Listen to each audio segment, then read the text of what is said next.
to him. You could be a Bradley's baddie too. You could be a Bradley's baddie too. So join Jovan and get your critical cap on. 'Cause there's a Bradley's baddie inside of me and you. What up, snitches, snitchers, and belly itchers? Welcome to stream, everybody. Hello, hello, hello. Hey, how are you? Hi. Hello. What's up? We're here to debate. We're here to debate. I'm here to kick some conservative ass. We're here to kick some conservative ass. Conservative ass. Some 219-327-8005, guys. 219-327-8005. Hey, after stream today, it should end around 9 or 10. If you are still awake and at it, we're gonna watch Wicked Part 2 in the Discord. So if you're awake after stream, we're gonna watch Wicked Part 2 in the Discord. You heard it here first. You heard it here. Wicked 4 good. We're gonna watch it in the Discord. If you're here, get here. If you're not in the Discord, goddamn, sucks you can't join us. But if you are in the Discord, well, come on, join us. We'll come do the Wicked in the Discord. That's what we're gonna be doing. What else? We had like 0 calls this morning, so we'll see if we get some calls today. Here are our topics today, guys. Topics today. You can't prove Trump is a good president. Impossible. Trans men and women are men and women. Just accept it. Christianity is an untrue religion. Good golly, Miss Molly, is that one true? Pro-choice all 10 weeks, 40 weeks. Goddamn, 10 shit, 40. And MAGA is a fascist movement. Those are our topics today. If you want to debate any of those topics, 219-327-8005, the number. Again, 219-327-8005. Come take on the conservatives with me today. Hopefully we get more calls today. I once again forgot to tell screeners I was going live. I should probably stop doing that.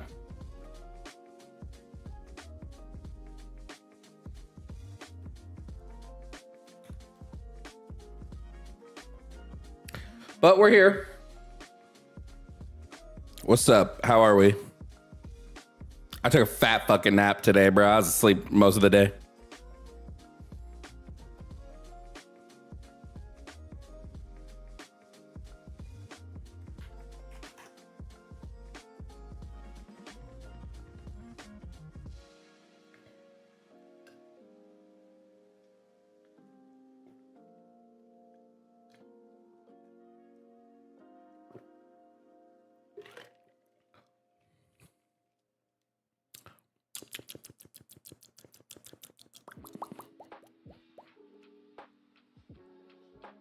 Yummy. Anyway, how's it going, everybody? I don't know what I want for dinner tonight. I haven't decided yet. Let's see if we can get any conservatives. Make sure if you're on YouTube that you're liking the live and you're commenting as much as possible with unique comments. We got to keep us in the algorithm on YouTube if we want to get people watching the stream and calling in. So make sure you are liking the live. You are sending unique messages. Super chatting helps get it into the algorithm as well.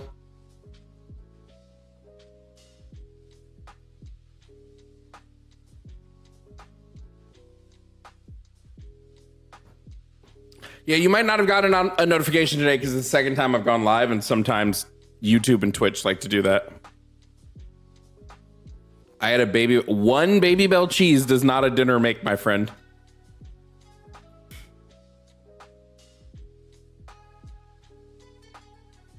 Well, hello, thanks for watching. Welcome in, Cryogen. Glad you could finally catch a live.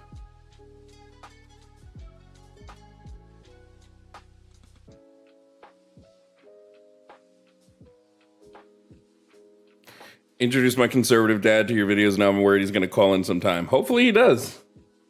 Fam, hopefully he does.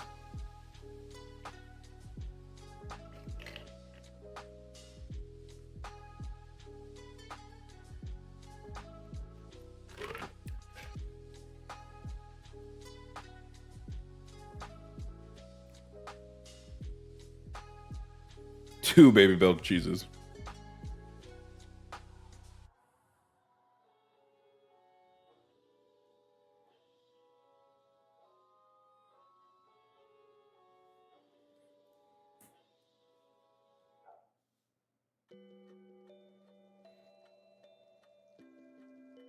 Nick Shirley is a moron. Yeah, first of all, it's real weird to be like, why won't you show us the kids to a daycare? Bro, what? If anyone went to my daughter's daycare demanding to put her on video, I'd beat their fucking ass. I'd beat their goddamn ass, bro. I would whoop their ass from here to Sunday, my G.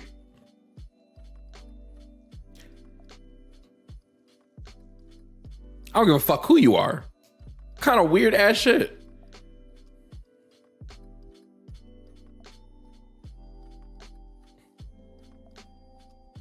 I just assume when it comes to that like daycare shit like that these people are just don't know how to actually do research. And so until we get an actual report, which we will because it'll be the end of the year soon, so we're going to get a we're going to get an audit like we do every year. You know.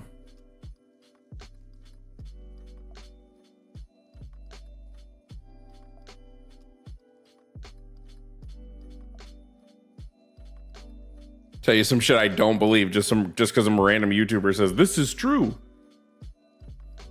First of all, the one daycare he went to was closed and has been closed. And he's like, why is no one here? Because it's a closed down business. It doesn't operate anymore. What the fuck do you mean, why is no one here?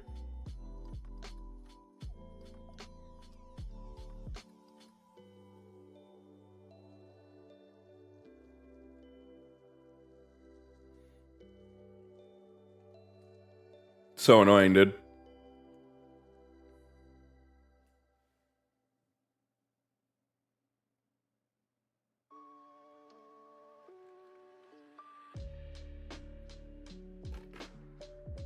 In-N-Out is garbage food, sorry.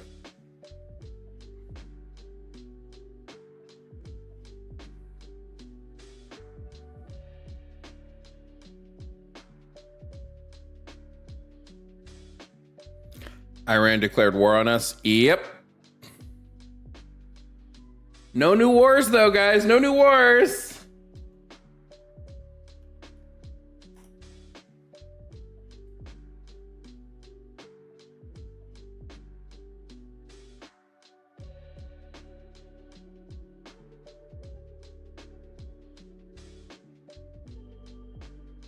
Let me although something to keep in mind. They haven't officially declared a war. They're just like, we're at war with the US and their allies. They haven't officially declared it, so.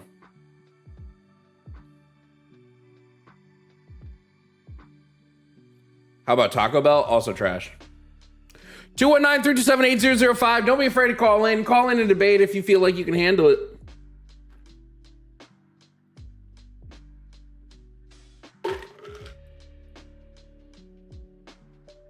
The Reich Wingers is crazy. What a wicked pull.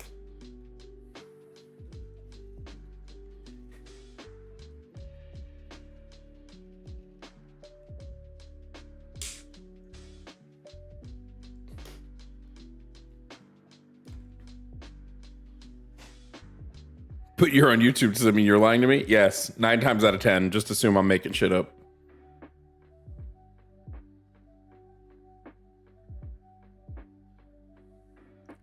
Never, never, never. Joan's part of the Applebee's gang? What's that mean?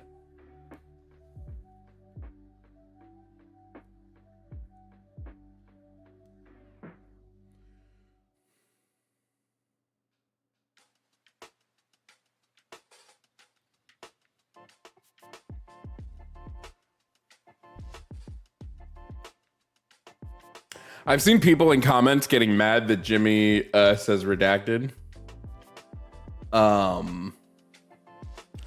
And I'm just like, I don't. Jimmy's got developmental disabilities. I'm not going to tell him whether he can or cannot use the word, so I don't really care. I don't police people from the group who use words for the group, right? Just like I would be real mad if Jimmy policed me for using the N-word. Now, somebody with developmental disabilities as well, somebody like I've got fucking autism. I just don't use the word. It just, if I feel like I grew up too holistic to use the word. You know what I mean?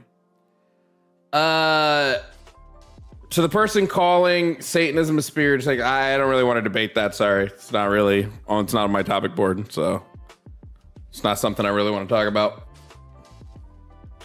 When is office hours? Yeah, you'd have to call back during office hours. I don't know when the next office hours is. I don't know. I'll schedule them at some point.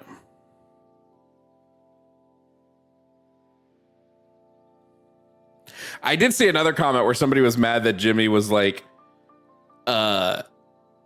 talking about like the caller being gay and blah blah blah. I was like, Jimmy's queer. I'm also not gonna police a queer man on how. I could go for 5 guys right now. I go for 6.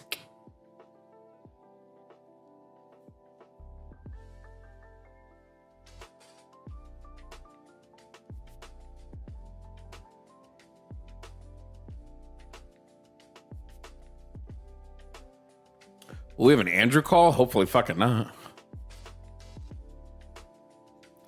Yeah, I just don't see the need. Like I think we should have a word as good as that word. Not good. Jovan, are you straight? Yeah, very. Unfortunately.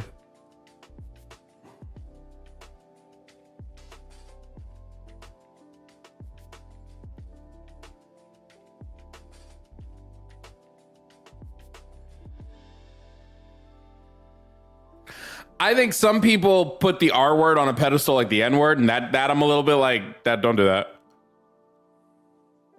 I did hear that Lux banned Andrew permanently. Good for Lux.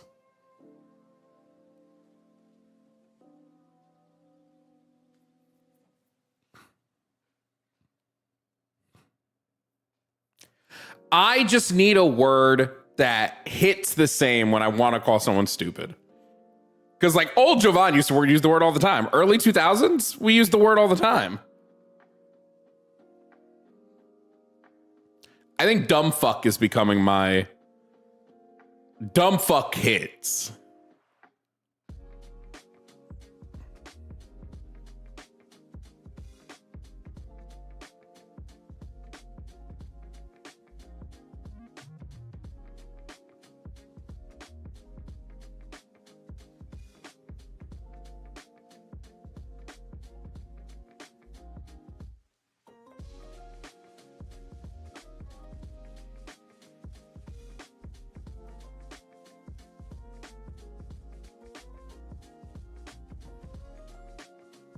Nincompoop.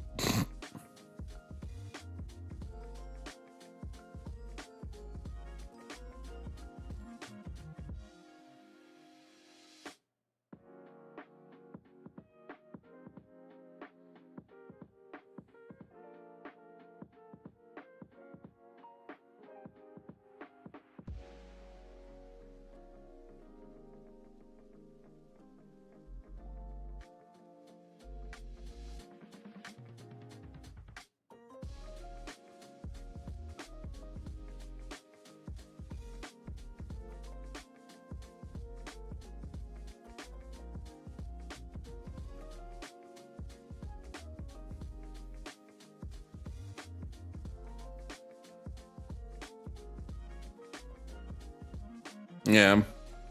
219-327-8005, guys. Call in if you're a conservative and you think you can handle the heat in the kitchen. I don't think you can.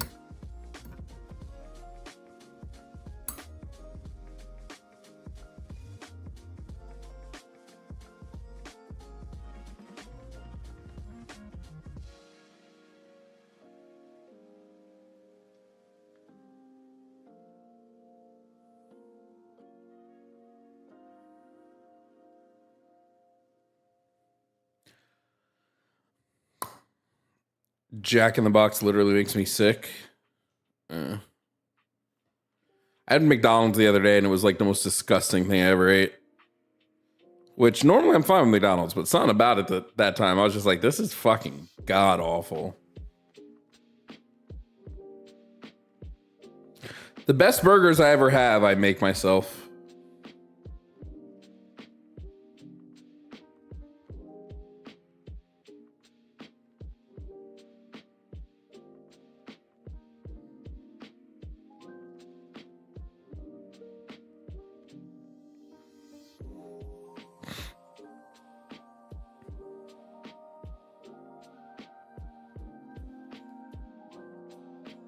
They're scared tonight. Conservatives are scared all the time, dude.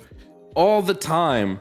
They got too cooked by leftists, and now they're just like, I don't know how to debate anymore. What do I say?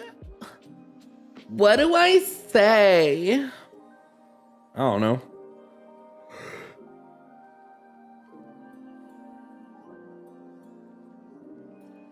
Yo, if y'all want to do some gifting today, you should gift YouTube memberships. I want to try to hit 900 YouTube memberships going into January. I think my plan is if we can hit 100K on YouTube this year, I'm gonna do some type of giveaway. I don't know what.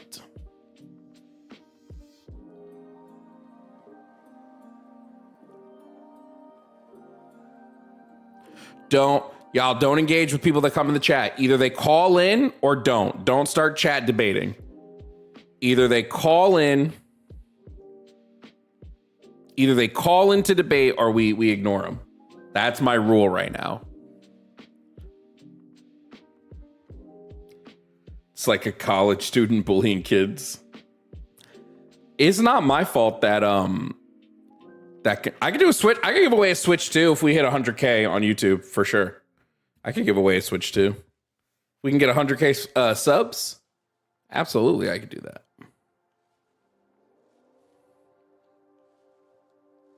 Why not?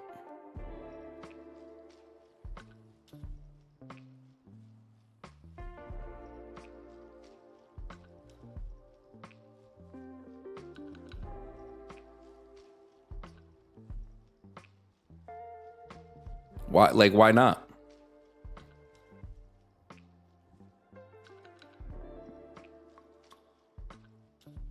How many memberships do I have right now? Let's find out.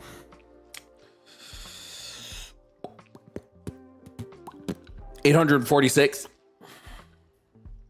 So we need 54 memberships to hit 900 going into January. Meowing for a gifted membership is crazy, bro.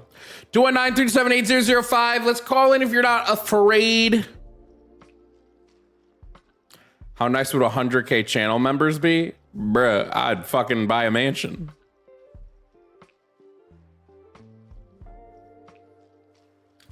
Yo, Dexter, thank you for the 5 gifted memberships over on Twitch. Or not Twitch, over on YouTube. I'm just so used to it being Twitch.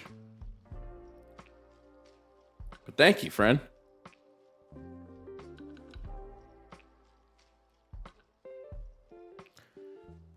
I like how somebody in YouTube was like, Democrats are like, who's a Democrat here? I'm not a Democrat. Do I look like a Democrat? Ew, fuck no. There's more than just two things, homie. Hate to be the bearer of bad news. Pussies. Hey, Ayla, thank you for the 20 gifted memberships. God damn.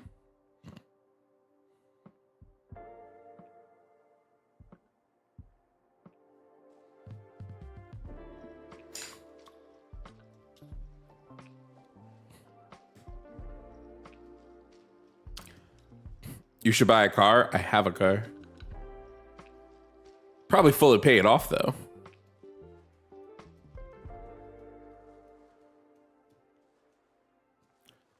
What do you think about the end of Dispatch? It was okay. I finished it off stream just because I was like, I really wanted to play it and I had some free time in the holidays. I thought it was pretty okay.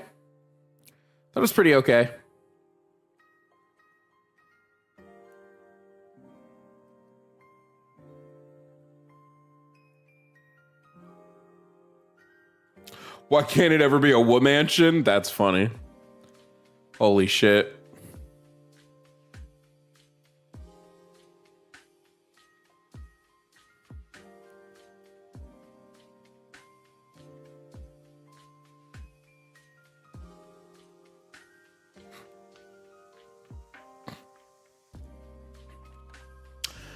A study came out saying the U.S. is third highest in AI slop consumption.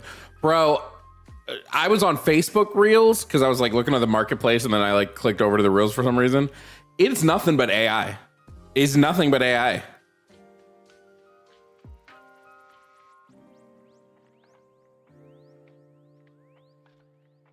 Like it is just AI, nonstop.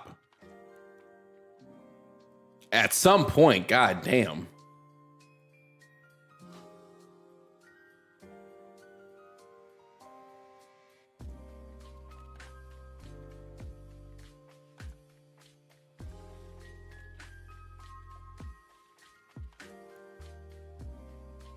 I like how somebody is saying that my call-in show, where I do nothing but talk to the other side, is an echo chamber. It's embarrassing. Just ignore the conservatives in the chat, guys. Either they call in or they talk to themselves. I'm telling you. Just ignore them, because if you're debating them in the chat, you're giving them what they want.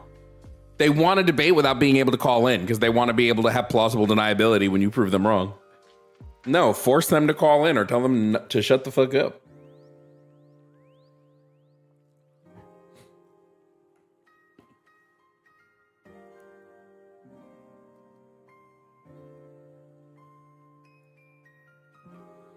Yo, thank you for the super chat. Straight from Brazil.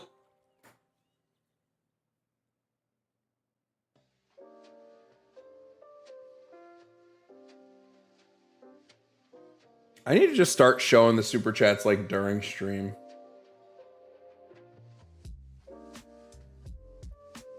Like, why not? Like, I don't, it's not like I do anything else.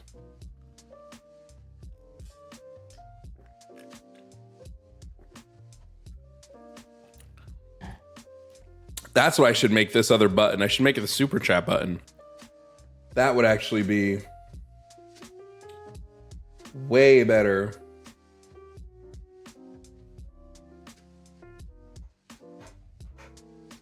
Did that work? Oh, I know what I have to do.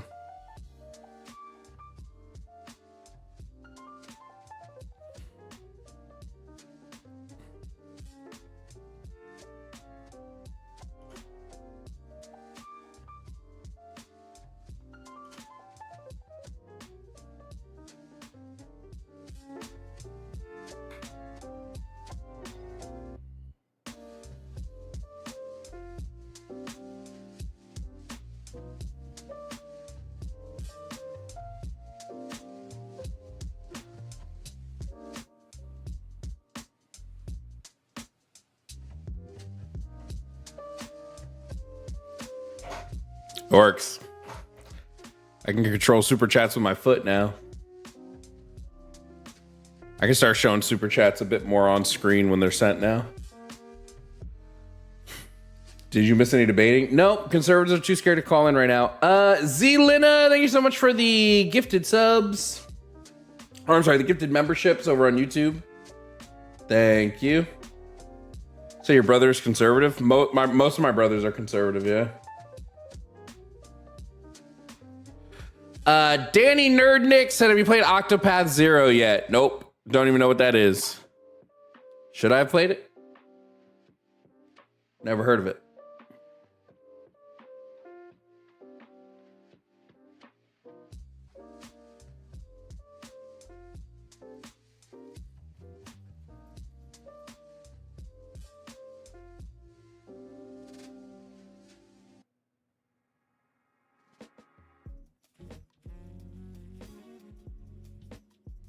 Any updates? Well, the person lost their job, so they're struggling to pay bills right now, but at least they're not in jail. But because of the warrant, they ended up losing their job.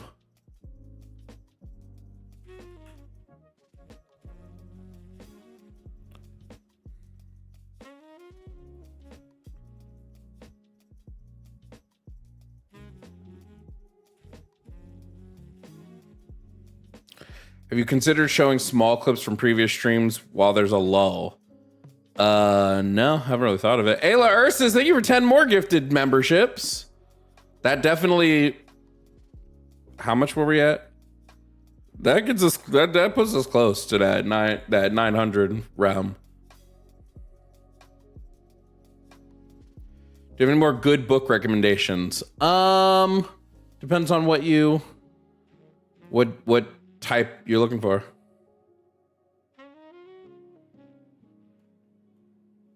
No MAGA callers tonight. MAGA is scared, dude.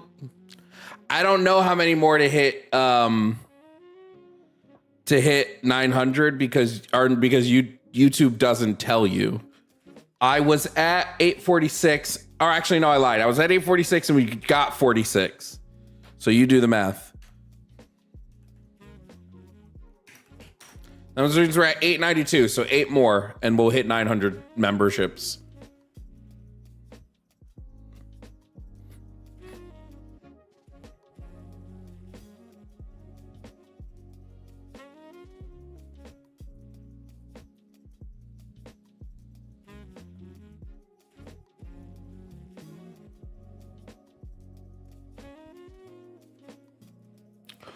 Boonzor, thank you for my tier 1 member.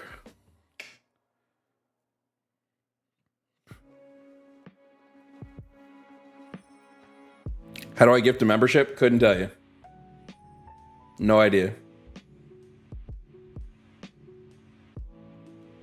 Who knows?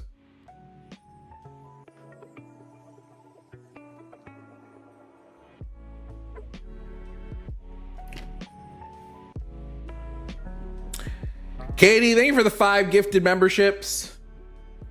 That means we need 2 more. 2 more memberships, and that'll put us over the 900 range. Going into January. Hey, oh, hey, all right, hey, oh, relax, hey, oh, chill, hey, yo. Ayla Erstis and Fuzzy Logic, thank you for the gifted memberships as well. That should push us. Boonzor, thank you for the 5 gifted memberships. You guys are golden. You guys can stop now. That should do it. Thank you, chat. Thank you, YouTube chat. Y'all are killing the game over here.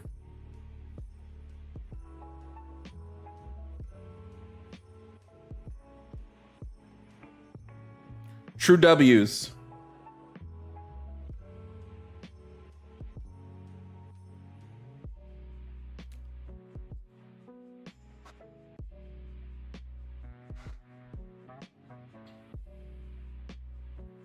You guys just made Twitch look like fools.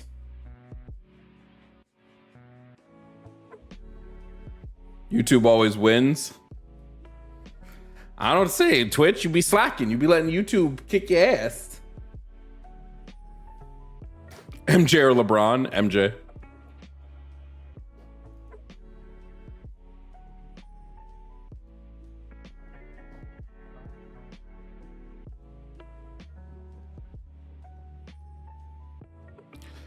Crystal Storm, thank you for my tier 3 member. Fuzzy Slippers, thank you for everybody who's a new member. Remember, you can join our Discord now.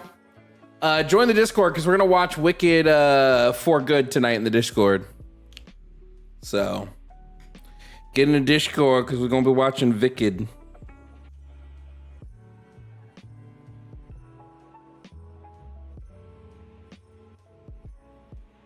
Last of the Scoflaws, thank you so much for the membership.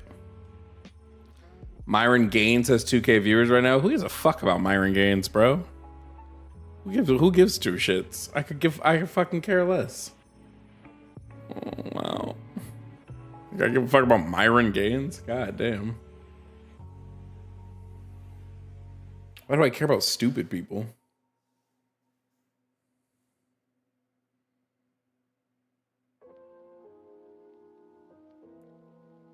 I thought Wicked for Good was okay. I saw it in theaters. I gotta say, all it kind of does is it takes a lot of the problems with Act 2 of Wicked, and it really highlights the fuck out of them. Act 2 of Wicked is already rough as fuck. I already like Act 2 way less than I like Act 1, and I think the movie kind of highlights that a bit as well. Yemye, thank you for the 5 gifted subs on Twitch. Golden Game Eagle, thank you for the 10 gifted subs on Twitch. Ooh, now Twitch is coming the hell out. Who's Myron Gaines? He's one of the fresh and fit people. The men that are not married and then constantly talk about how men need to be married by age, like whatever.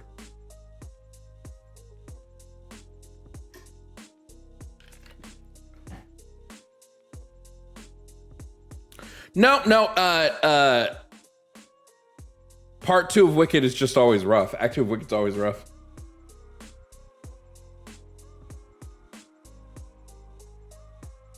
Jonathan Bailey was good. They took what arguably is the number fueled with the most sex appeal and completely desexified it. No, the Red Mirror Media Discord is the only Discord that I have, or that I'm a part of. I don't know why I say have. But that you have to be a paid member of either my channels or Red Mirror's channels to get access to it.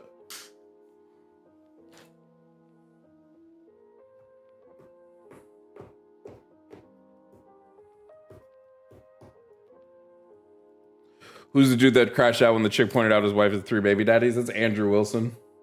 It's one of the greatest videos of all time, man. It's one of the greatest videos of all time, man.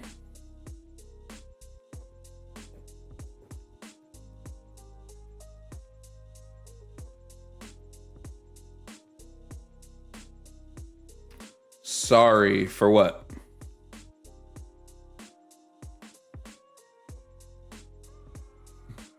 They're not married because they get too many bitches. It's actually funny. Someone on TikTok is selling a food truck, or TikTok on Facebook is selling a food truck. Should I buy a food truck? What if that's how we give out food to the homeless, is with a food truck? Free meals out the food truck. It's not a bad idea.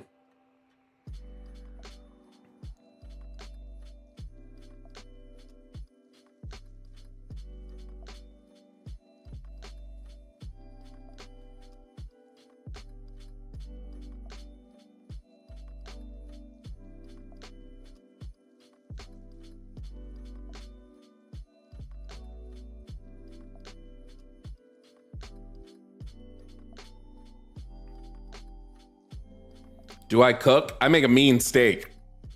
Ever since I made that steak recipe up for you guys, and I tried it, I was like, oh shit, I actually make a real good steak. I made it a few times now. Jovan makes a good steak. Good steak dinner. When are you coming out to San Diego? I was in San Diego last year. I'll be back eventually.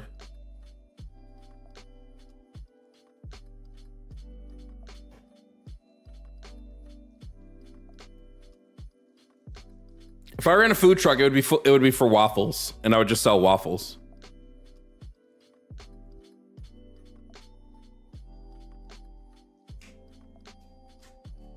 And I'd call it waffling around.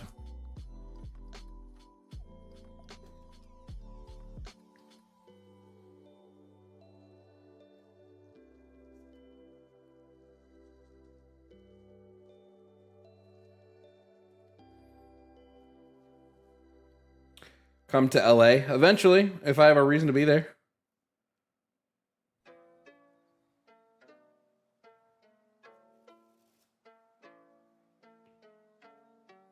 I'm not making salmon. I don't like seafood.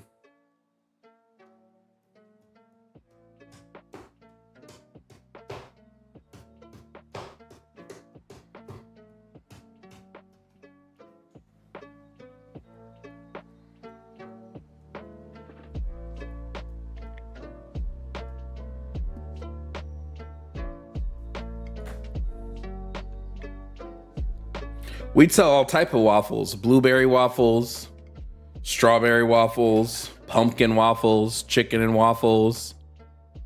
Your mom. Sorry.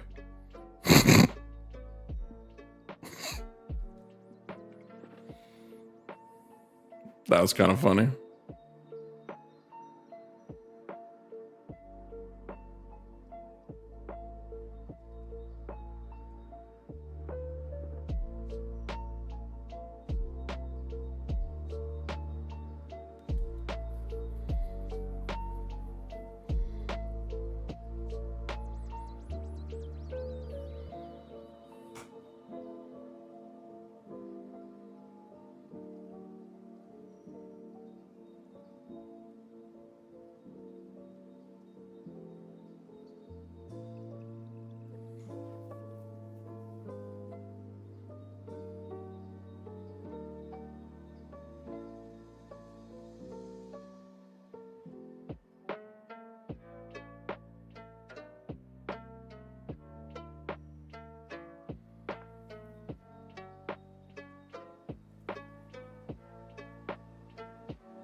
Okay, let me go to the bathroom, then we'll take this first call.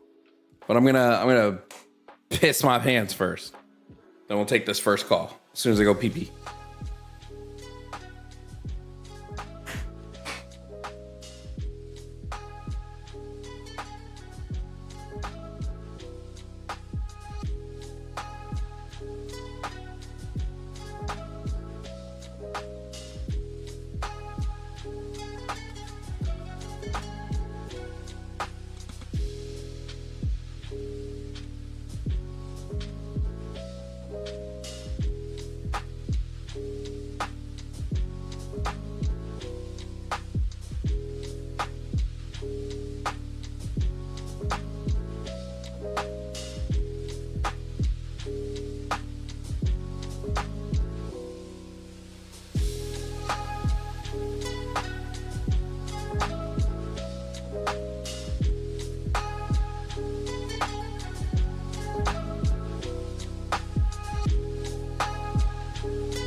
Okay.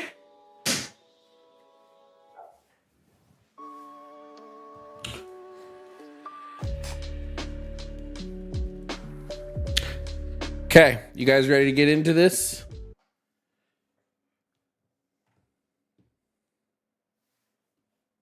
All right. First up into the tank, we have T. Now, T is a Christian and thinks there's tons of evidence for Christianity. So let's bring T up. T, if you can hear me, please provide me your age and your pronouns.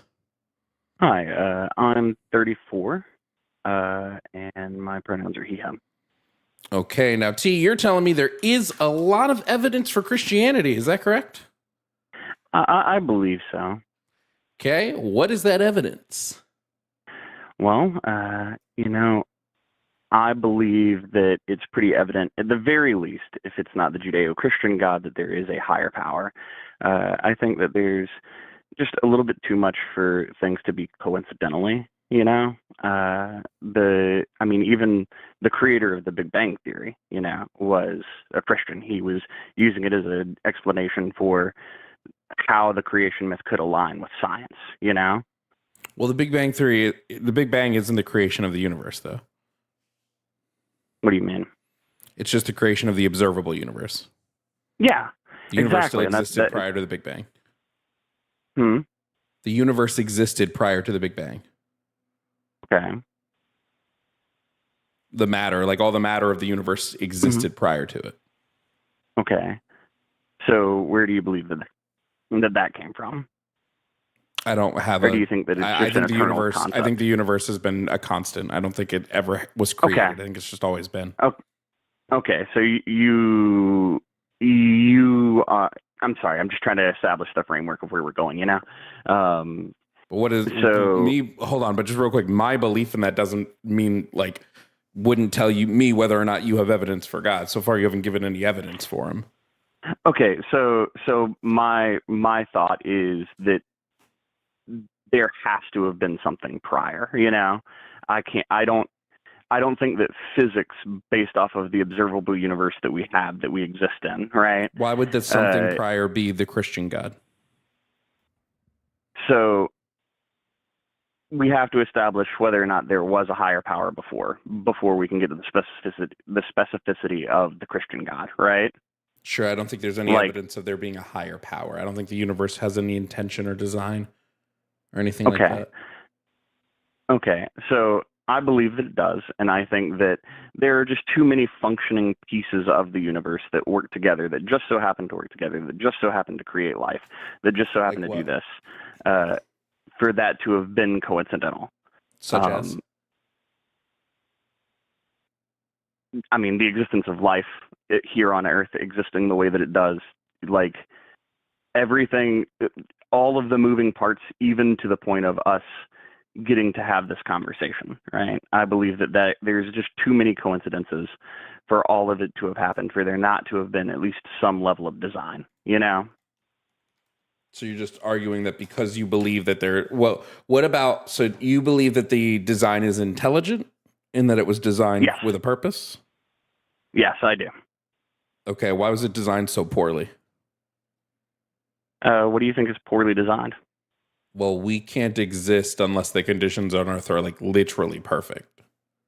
I think That's poor that design. shows a delicacy to the design. I think that it should. Wait, wouldn't a better design intention? Wouldn't a better design be to create, like, let's say God is creating us as his people. Wouldn't a better design be that we could live anywhere, not just like one specific spot in the vast multi planetary universe? So I can understand the logic that you're saying, right? That I acknowledge that. My thought is, if that were the case, right? If we could just exist anywhere, and there were no stipulations to that, if there were no danger, if there were no risk, right? I think that it would lend itself less to being a design, because if it were that, right, there would be, it would almost be like, I'm sorry, I'm just having trouble articulating this. Do you believe that we're the as, only creatures in the universe? Like we're alone in the universe? I don't have a good answer for that. I believe that it's possible that there's other life, that there's intelligent life, right? Okay. Do you believe that the universe was the Earth and the universe was created for us? I think it was created for intelligent life. I don't know if it's just humanity specifically, right? But I do believe it was intelligent life. Well, that would go against Christianity. Why? Because God created everything for us. Yeah. According to Christianity. Mm-hmm. But you're saying it might not have been for us. It might have been for other intelligent life.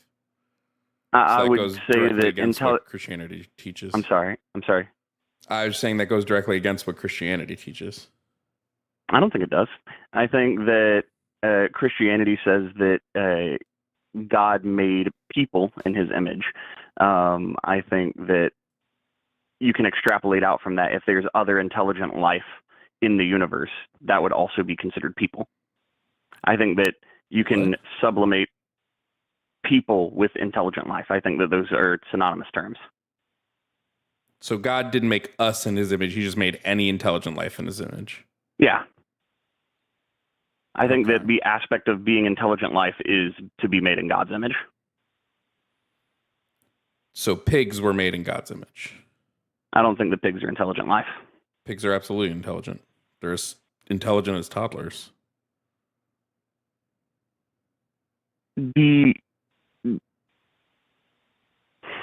So unless you're saying there toddlers is are not intelligent life. I think that there's a difference between mechanical function and self-awareness and the capability of thought, like actual human thought. What is actual human thought? I mean, now we're opening philosophy, ultimately. Like the concept of philosophy and the pondering of existence. These are your claims. What? I said these are your claims, so I'm... Mm-hmm. Yeah, I mean, I think that it's philosophy, ultimately. Like the concept of philosophy, the ability to ponder the universe, to ponder existence, to ponder ourselves and others. So which is a thing that we don't see that in other life on Earth other than humans. How do you know we don't see that?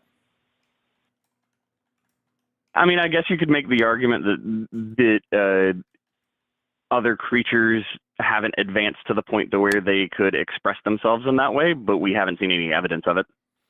Well, we have actually. I mean, Okay. literally, like elephants, chimps. We've seen evidence that these creatures are self-aware and they can think of themselves via complex thought. So the Dolphins, octopuses. the most that I've seen to that, and I will cop to maybe being ill-informed, right? I'm not omniscient, I don't want to come in here and act like I am, right? The most that I've ever seen is just elephants' retention of information and being able to acknowledge that stuff. Like we see, they bury their dead, or they cover them up, I suppose is a more accurate term. But I think that that's also, I think that there's a certain level of,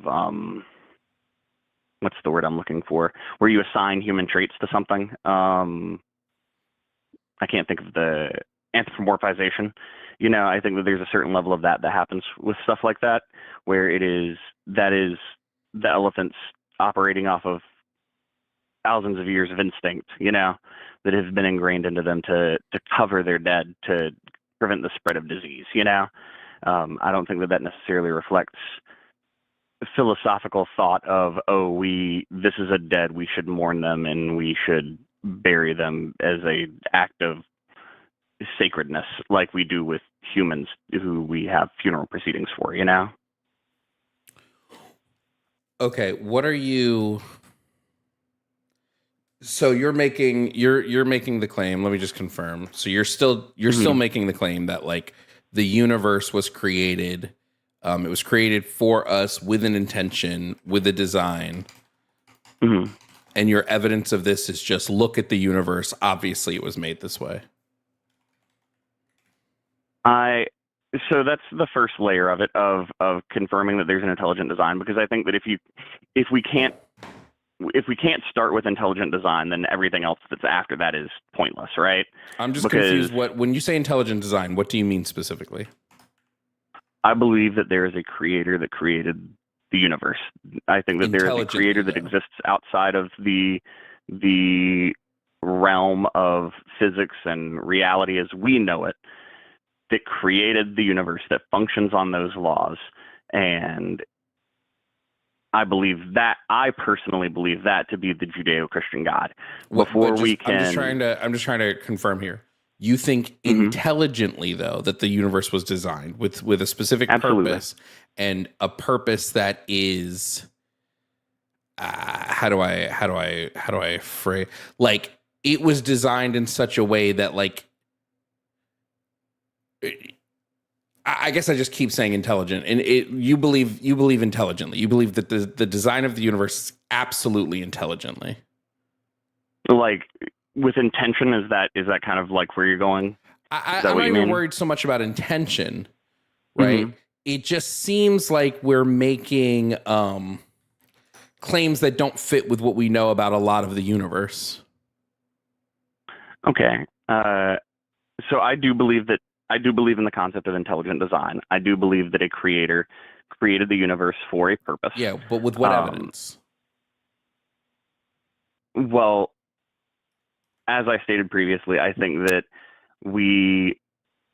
the fact that life exists and consciousness exists, I think, is evidence of that creator, because I think there are too many moving parts and mechanisms for that to have fallen into place without there being something to orchestrate it. Moving parts like what? I mean, just the concept of life and how fragile it is, and how if any number of things in the Earth's creation, and you can use the term creation there however you want to, in the Earth's coming into existence, right? If anything different had happened, then human life would not have been possible to be sustained. Intelligent life would not have happened. Wait, people say this all the time. What do you mean by that? What do you actually mean when you say that phrase? If anything was different, human life wouldn't be able to be sustained. What do you mean? Okay, so I want to be specific there, right? The way that I articulated that was, if any number of things. So there are specific things that would have had to have changed. the creation of the ozone layer, for example, right? We need the ozone layer to sustain the way of life that we have, right? Like the existence of the human race. How do we know there's not life that can't exist without an ozone? You know what? I can concede that if it does exist, we've not seen it, right? That doesn't mean that it doesn't exist. I'll acknowledge that. But if it does exist, we haven't seen it. And every bit of life that we've seen, at least as far as I know, is carbon-based life that depends on that sort of an environment. So you agree, but you do agree that it's possible that there's non-carbon based life out there. There's nothing saying that there can't be. Absolutely. I will fully concede that point. That would throw your entire argument like out the water. I mean, just because something can exist doesn't mean that it does. And now you're getting into the teapot argument, right? Like, I believe that there's a teapot that's orbiting the Earth. If you can't prove that it's there, then it means it doesn't exist, you know? Like, that just because something can exist doesn't mean that it does. Which is the same thing, like, you're falling into the trap that a lot of people fall into with Christianity. Wait. No, because your whole argument hinges on the fact that this thing does not exist. You're making an ultimate claim that like the like Earth was made perfectly for us, so therefore. But what if it's not? Mm-hmm. What if Earth is not the only type of life? Okay, so but in that instance, right? Presumably, right? So let's say that there is an intelligent life out there that is a non-carbon based life form, right? Let's go down that hypothetical trail. If that's the case, then their world, wherever they exist, whatever planet they originate from, right? If everything hadn't happened the way that it did there, they wouldn't exist. If they had an ozone layer, presumably they also wouldn't exist. So yeah, so again, it's moving parts. Just moves. The goalpost just moves. No, I think that it's true.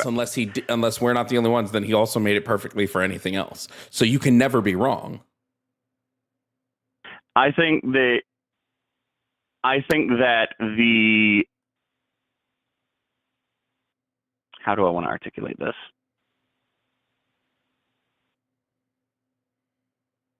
I'm sorry, I just want to make sure that I parse my words properly. And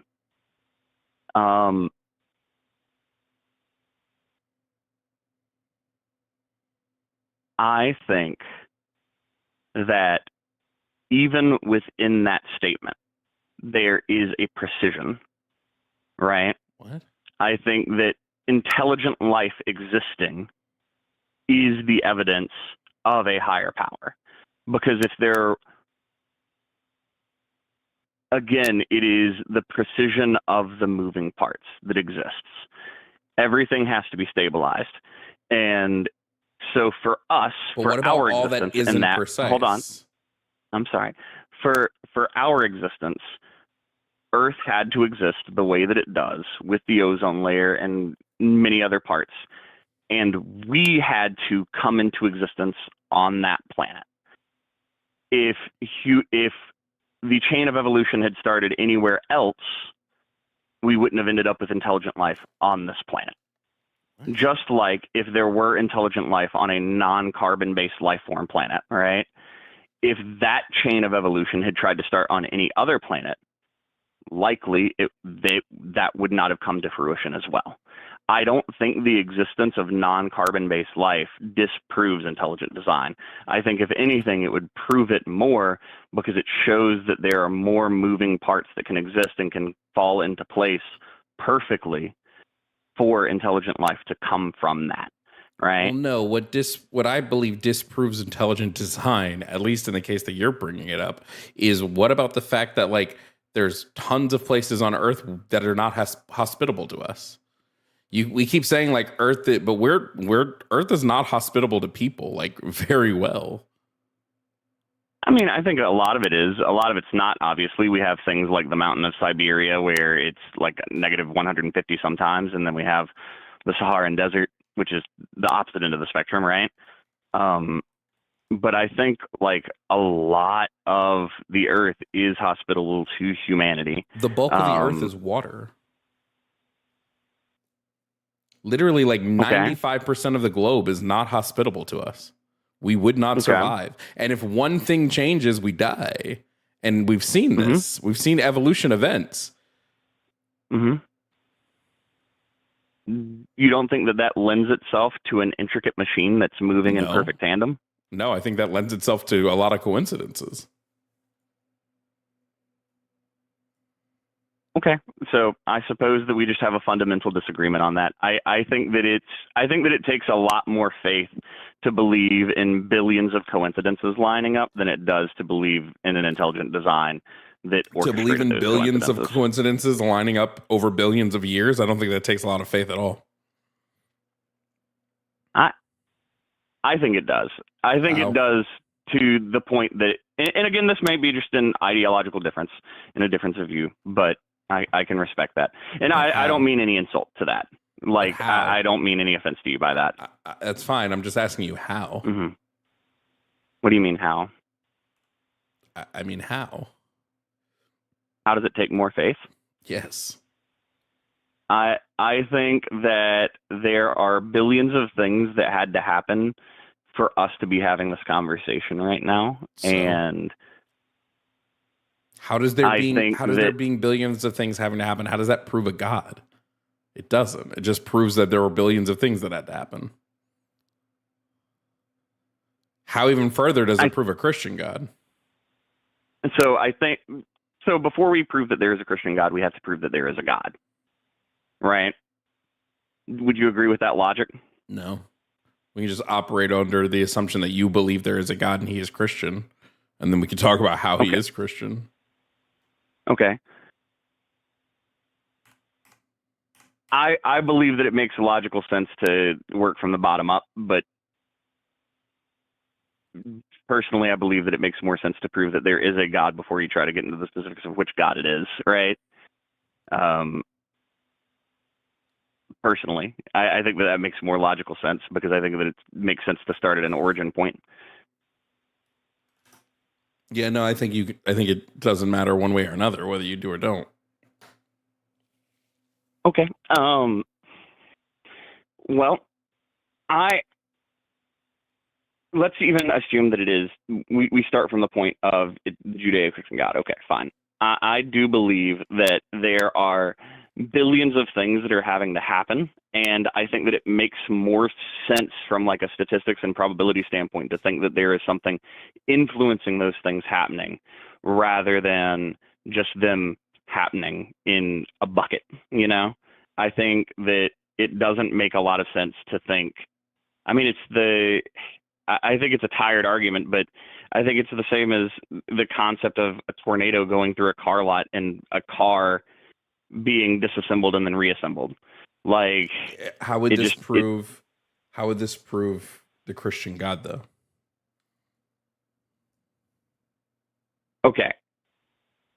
So that's my belief for intelligent design. That's where the starting point. I believe in specificity of the Judeo-Christian God, of it being historical evidence. I think that we have within humanity, within human history. Let's start with this. Do you believe that Jesus existed? I think as a person, not his divinity, just like as a historical figure. Yeah, I think it's possible Jesus existed as a historical figure. Okay. Okay. Just I want to confirm, because there are people that just do not believe that Jesus of Nazareth existed as a person, regardless of his divinity, right? I think it is possible he existed, yes. I think that it's pretty definitive. I think that most historians agree. I disagree. I don't think the evidence is very strong at all. I think it's mostly secondary, non-contemporary evidence, so I don't think that makes a strong case. And I think the historical stories of him disagree with historical records. But I think it's possible that a man using the moniker Jesus went around pissing off the Roman Empire. Sure. I think I think from what I've seen, I think that if you, and I guess you're not disagreeing because you are saying that it's possible, but I think that if there's I think that if there's any doubt that Jesus of Nazareth existed as a person who was a teacher during the first century, I think that if there's any doubt of that, you would be going against most modern historians. I mean, I don't really care if it's going against modern historians. As I said, I think there is lacking contemporary evidence of Jesus. I think it doesn't make sense that the claims historically are he was this big evidence against the Roman Empire, and the Roman Empire didn't write any records about him. I think that's just sort of telling, and it doesn't lead me to believe his tale to be true. But I can say there might have been a person named Jesus that existed. Sure. That's fair. That's fair. I believe it's a lot more concrete than that, personally, just because, again, based on what concrete evidence do we have? Based on most modern historians, like not even Christian historians, like atheist historians. Wait, I'm not asking what the historians. I'm sorry, I didn't mean to talk over you. I'm not asking you what the historians are saying. I'm asking you what evidence you can present to prove that he was a real person. I mean, I don't know what I can say aside from look at hundreds of years of academia. And I don't mean to sound rude or dismissive there. I'm sorry if that comes off that way. But I have looked at the academia. That's why I know there are no contemporary sources for Jesus. There's no contemporary writing for him at all. Any contemporary sources for Jesus? There are zero contemporary sources for Jesus. Not a single person wrote about Jesus while he was alive. Not one person. There's none. In all of academia, there are zero. All the scholars agree on this, by the way, that there is zero contemporary evidence for him.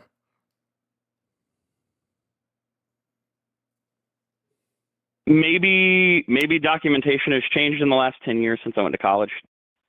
I'll cop to that, maybe. But if that's the case, that's very new news to me. This is not new. And I would love to read up on that more. I mean, if you can provide a contemporary. The earliest writing for Jesus we have is Paul's letters, and Paul's letters were written 20 to 30 years after Jesus died. So, like, that's not a contemporary. Josephus isn't contemporary. Tacitus is not contemporary. The Gospels are not contemporary. It's just dates. The Gospels are not contemporaries? No, the earliest Gospel is Mark, and Mark was written 60 to 70 AD, which would have put Mark written 30 years after Jesus' death. That's not contemporary. But it was written by a contemporary. We don't know because we don't know who wrote Mark. All the Gospels are anonymous. If Mark was written by somebody in their 20s, it was not written by a contemporary. So we don't know. We don't know the age of the person who wrote Mark. Because all four of the Gospels are anonymous. So, for you, the burden of proof, just to make sure, right? For it to be a valid thing, it would have to be a contemporary of Jesus who wrote at the time while Jesus was still alive, and you have to be able to confirm the exact identity of that writer. Well, yeah, if we're going to talk about the writer's age, in order for them to be contemporary, they would need to have been alive at the same time as him. You could say Paul was a contemporary, but Paul admits to never meeting Jesus and only having seen Jesus in the desert in a vision while he was severely dehydrated, which calls into question. And if we look at the story of Paul, in my opinion, most likely was experiencing guilt because he had been persecuting Christians for so long. And now here he is having an end of life event, and he sees the Christian God and he goes, oh, fuck, I fucked up killing all these Christians. That seems more plausible to me than Paul saw Jesus in the desert. Now, we have contemporaries of Jesus's brother because Paul writes that he met Jesus's brother, James. But that's all he says about it, is that I met with James. He met with James. He also met with the other disciples, or at least some of them. We don't know exactly how many, but we know that he met with some of them. Yeah, and it's all we're getting all secondhand information about Paul. But my bigger issue from Paul, sorry, my bigger issue is when we look at the history and story of Jesus's life, it is contradictory to written down contemporary evidence of Rome. So this is what calls it into question for me. Can I ask for a specific example of that? Sure, yeah. His whole crucifixion is contradictory to Roman historic records. So Rome was very good about writing stuff down because that's just the way they were in Rome. And they wrote down what they did to political prisoners. Jesus would have been their biggest political prisoner. What Rome was known to have done, this is all verified through Roman records for political prisoners, was crucifixion. Crucifixion was a political prisoner thing. But famously, they didn't nail your hands to the cross. They tied your wrists. They did not let you be put into tombs because they didn't want to, when they killed a political prisoner, they didn't want that political prisoner to end up being a martyr. So what they did is they left them on the crucifix for days until their bodies became almost unrecognizable. And then they threw them in mass unmarked graves. But the problem that I have now when we get into the story of Jesus is now here we have a group of people that are telling me that this person was so important that Rome didn't follow any of their standard practices, and they didn't write down about it, and they didn't make any official record about him. Seems weird if you have someone that you're not only allowing to be buried in a tomb and put armed guards at the tomb, and then those armed guards see that he rises from the dead. Seems weird Rome didn't write any of that down. So, first of all, I want to ask, do you think that it's completely unbelievable that, one, just in a vacuum, that humans broke standard operating procedure? No. Because I don't think that's weird at all. I don't think that's questionable at all. I don't think that's unbelievable, but I do think it's unbelievable that if this was this major of event, nobody wrote it down. I think that's unbelievable. I think that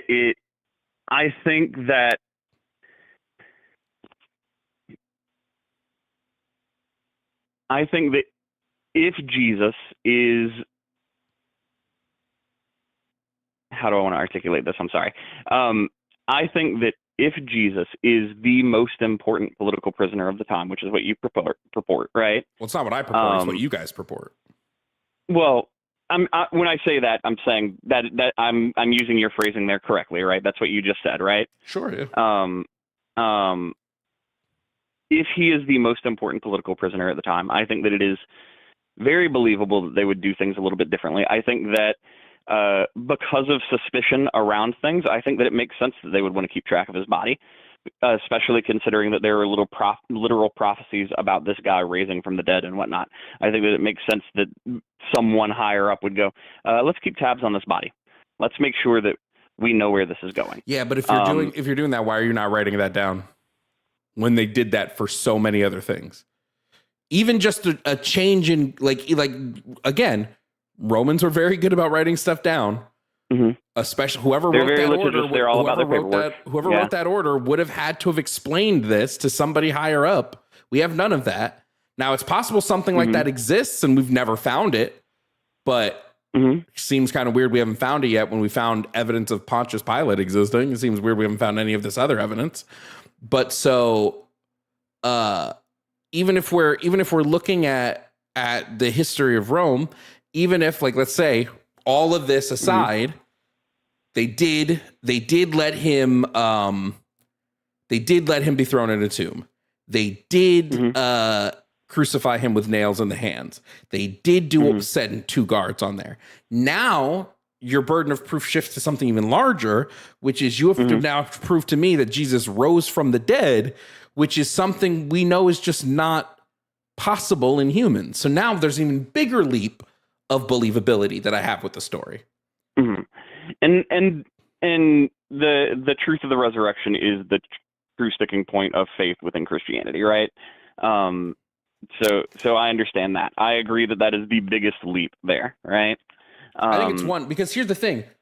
In order for Jesus to be resurrected, he needs to be the Messiah, right? That's the only reason why he's resurrected. But Jesus didn't fulfill like any other messianic prophecies.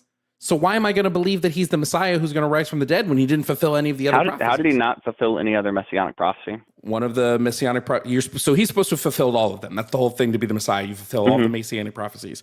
One of the prophecies is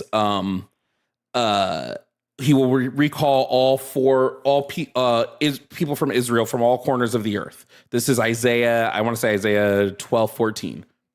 That hasn't happened. He will bring about world peace. I don't remember specifically which chapter this is, but he'll end all wars and fighting on the globe. That hasn't happened. So he's not the Messiah yet if he hasn't fulfilled these. There's the whole, he needs to be, he's a descendant of Abraham, which is completely phony when Abraham's line is linked to Joseph, who's his stepdad. He's not a descendant of Abraham. He's a descendant of God and Mary. He is not a descendant of Abraham. Not unless now we're all of a sudden counting stepchildren, which then I ask, like, well, how do we know one of Jesus' brothers are not the Messiah then at that point? They are actually descendants of Abraham. Okay, so about the stepchildren thing, that is, like, in line with Jewish tradition at the time, to be fair. Wait. Sure, but then, descendant doesn't make sense. He's not a descendant. Yeah, No, it doesn't. He did not descend from the line of Abraham. During the time period, if you were adopted into a family, you were considered part of that family, period. And if you had a child, your child would be of that lineage. Yeah, I think this doesn't count to hold him to the prophecy. Why not? It's in line with customs of the time. It's in line with the culture, and the Bible was written for first century Jews, not 21st century Christians. Yeah, it just seems weird to me that God is sending down a prophecy that this person's going to be a descendant of somebody as a stepchild. Because according to your first century sensibilities, or to your 21st century sensibilities, not to like a first century Jew hearing that would go, yeah, of course. He was adopted into the family, therefore he is part of the family. Sure, he still didn't fulfill all these other messianic prophecies. So why would I believe he was resurrected from the dead? So I believe that some of the messianic prophecies have not been fulfilled yet, because I think that some of them won't be fulfilled until the end of time, right? I think that as long as humanity exists in its flawed state, which we are all flawed, we have all fallen short and come short of the glory of God. I think that as long as there is that, I think that there will be war. And until the end of time, when humanity is brought into fullness of the Spirit, I don't think that war will ever end. In fact, I think that you look at biblical prophecy, and there's a lot of evidence to believe that the world's end will be in a war. Yeah, right? So, but wait. So that's what I'm saying. If he didn't fulfill these prophecies, he's not the Messiah yet. I think that he has fulfilled enough of the prophecies to prove that he is the Messiah, except for the ones that are literally at the end of time. Which, I mean, I guess there is a conceit that you have to do there of these prophecies won't be fulfilled until the end of time, and so no one will technically know until the end of time. But that is kind of the nature of the beast with a prophecy that talks about things at the end of time, I think that of all of the prophecies that could be fulfilled at this point in time, I think that he fulfills all of them. Okay, so he was the Messiah before, without fulfilling everything. Then he has fulfilled literally everything that we can see up until the prophecies of ending the war. I think that he didn't recall all the people of Israel.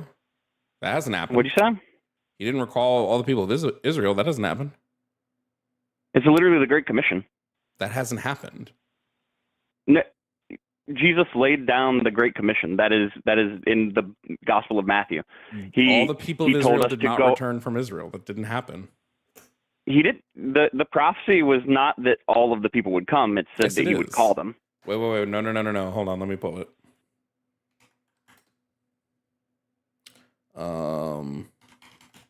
That's what the Great Commission is. The Great Commission is the fulfillment of that prophecy. It is the Messiah calling to the people of the world. Go out into the four corners of the world and share the Gospels. Hold on.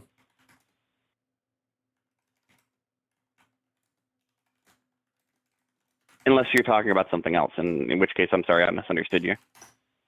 Well, I'm gonna read the exact one.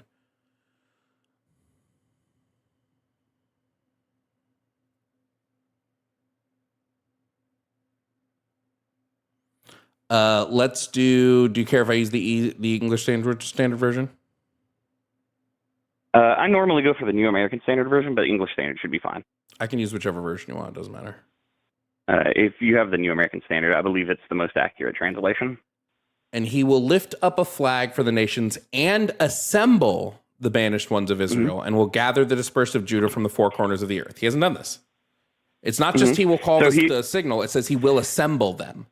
That has not happened. So can we agree that he has done at least part of that? He has called out to them. That is the fulfillment of that part within the Great Commission, right? Well, so wait. So then why would I believe this wouldn't lead me to believe he failed? He called out to them and they didn't come. That to me would say I think that they're in the process. I think that the existence of modern Christianity in the way that it is, I think, is evidence of the call working. I think that me believing the things that I do, I think that me having this conversation with you is a fulfillment of the Great Commission. What? You know, I think that's no. I'm reading the text right here with you. It says he will gather the banished ones of Israel, and they will gather the dispersed of Judah from the four corners of the earth. They have not gathered yet. The dispersed of Judah have not yet gathered.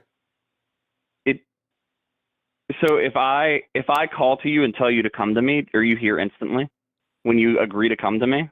I'm sorry. How long is it going to take? It's been 2,000 years. How long has the earth existed? You think what? I think that a time limit is kind of silly. A silly restriction to put there. So then he's not the Messiah yet. He has not done this thing. This thing has not happened.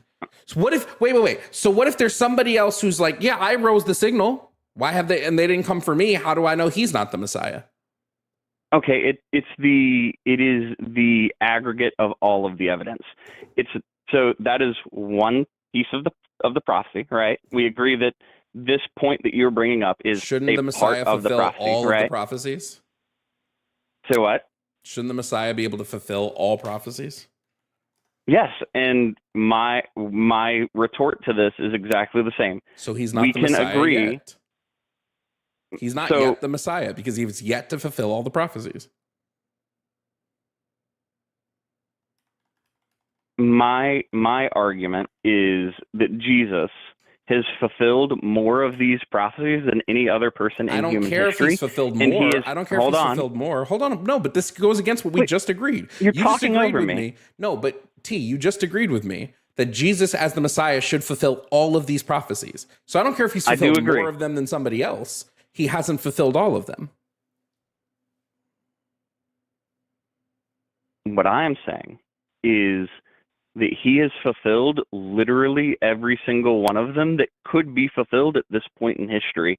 The rest of the ones that have remained unfulfilled will not be able to be fulfilled until the end of time, until the second coming of Christ. That's very convenient. Okay. So he gets to be the Messiah without completing what you need him to complete. And your cop out for this is, well, I'm sure he will do these things. Hasn't done them yet, but I'm sure he will. That's a cop out. No. So my statement is he has fulfilled literally all of them that are possible to have been fulfilled. No. If we go down the list of them, he has fulfilled every one. Because if he had fulfilled the ones that aren't possible yet, time would have ended. We wouldn't exist. We wouldn't be having this conversation. Why hasn't he rebuilt the temple yet? The temple is in the body of Christ that was fulfilled during the resurrection? No. Isaiah 2:2. That's what that's talking about. The mountain of the Lord's temple will be established as the highest of the mountains. It will be exalted above the hills, and all nations will stream to it. This hasn't happened. This is not talking about the body of Christ. This is talking about a literal temple. Has not happened yet. So again, the fulfillment of the Great Commission. So again, hasn't happened yet. This is just a cop-out. You are just shift every time there's something that he hasn't done, you go, well, he just hasn't done it yet. So he's not the Messiah. No, I believe that the Lord acts throughout the entirety of history, the entire scope of history, even that which hasn't happened yet. And some of those things aren't possible to be fulfilled until the end of times. which Prove is it will be stated fulfilled. within the Prove text. it will be fulfilled. Which is stated within the text. Where is it stated in the text? I mean, the entirety of the book of Revelations. Give a specific. I'm sorry, I don't have scripture directly in front of me right now. The fulfillment of the second coming of Christ, where he descends from the heavens with the title Lord of Lords and King of Kings branded upon his thigh. Like I said, the entirety of the book of Revelation is the fulfillment of the Great Commission, when all people come together, where all of the saints are recalled to heaven. That is the fulfillment of the Great Commission. And there are certain aspects of the Messianic prophecy that can't be fulfilled until that is done. And it talks about that within the book of Revelation. That's a very convenient cop-out for Christianity. Oh, this thing just hasn't happened yet, guys. We promise it will. It just hasn't happened yet. And we can't prove some of the older things happened, right? We can't prove the resurrection happened. And we have conflicting beliefs on the resurrection. We can't prove these will happen yet, but it just is going to happen. I mean, I think that Antioch in 500 eyewitness accounts is kind of. Why do you think there were 500 eyewitness accounts? Why do you think there were 500 witness accounts? I mean, that's what we see from the scriptures. That's what we see from. That's what we see corroborated by Paul. Paul doesn't talk about 500 people. Oh, I'm sorry, Paul is the only person. Sorry, let me rephrase that. Paul is the only person that talks about it. He says in one line, none of the gospel authors talk about 500 people. None of those 500 people wrote down that they were there. No one talked to those 500 people. So I just believe because Paul, who was not at the resurrection, said there were 500 eyewitnesses. They took a census.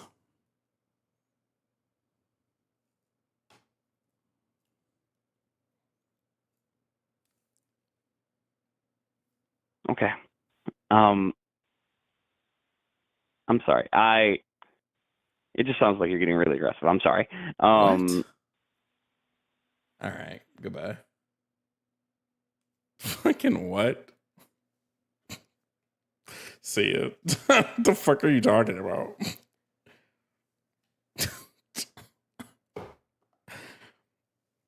Anyway, shout out to Ayla Ursus for the pay to move on. What the fuck do you mean? That's the type of shit somebody says when they're like, I don't want to have this conversation anymore.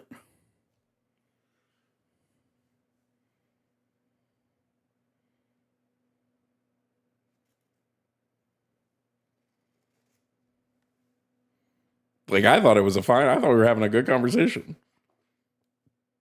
My bad. Yeah, I'm being way too alpha. My bad. Yeah, it's literally the 500 eyewitnesses are from one line written by Paul.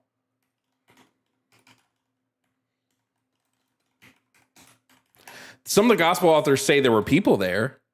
No one repeats this claim of 500 witnesses.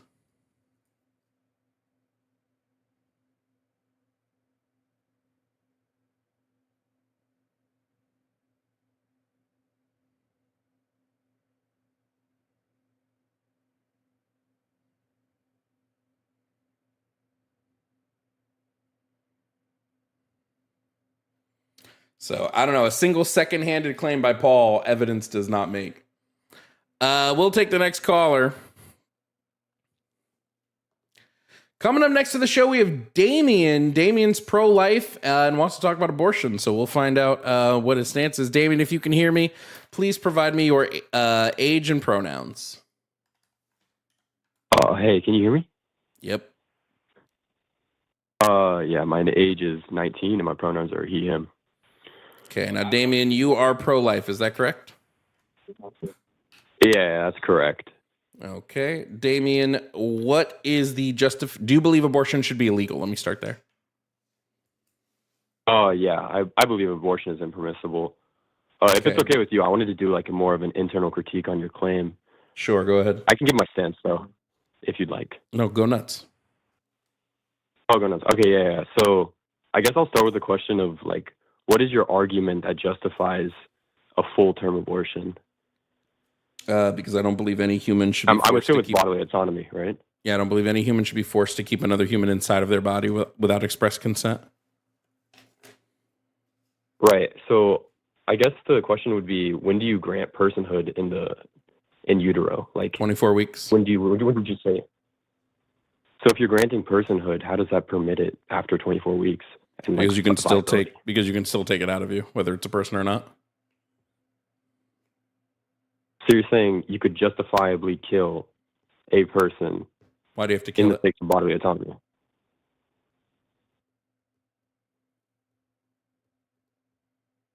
Yes, Why do you have to kill it? I'm confused. What's confusing? Because it's pro-choice. You're saying it's claim is pro-choice all 40 weeks. Yep, you can take a fetus out of you at any point, all 40 weeks of pregnancy, all 10 months. Right. But when you say this, in a way, it looks like it's instantiating like, okay, you support like, I don't know, Alaska's abortion policies, right? Which would say, okay, abortion, which would I be would like support the zero. termination of I would something support in utero. zero legislation on abortion. I don't believe it should be legislated on a federal or state level. Right. So if you grant that personhood is granted at fetal viability, how can you grant that? I don't grant abortion is personhood at permissible past viability. viability? I don't grant personhood at When do you viability. grant personhood? Sentience. I don't care if it's viable or not. I could Sentience? care less. Yep.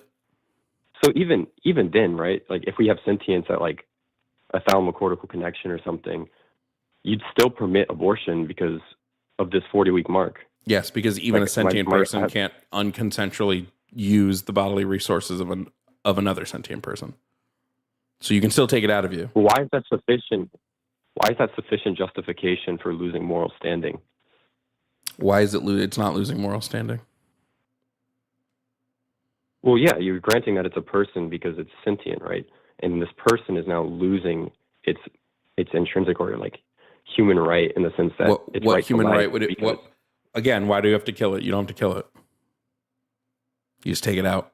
Well, that's what the claim is implying, right? The Nope. claim is implying pro-choice all 40 weeks. No, you're assuming that's what the claim is implying.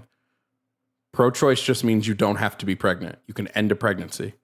You don't have to kill it to end a pregnancy post 24 weeks. So just take it out.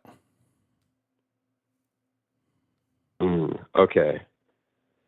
That's as ad hoc as that sounds. Okay, so your claim is sentience. You're valuing sentience.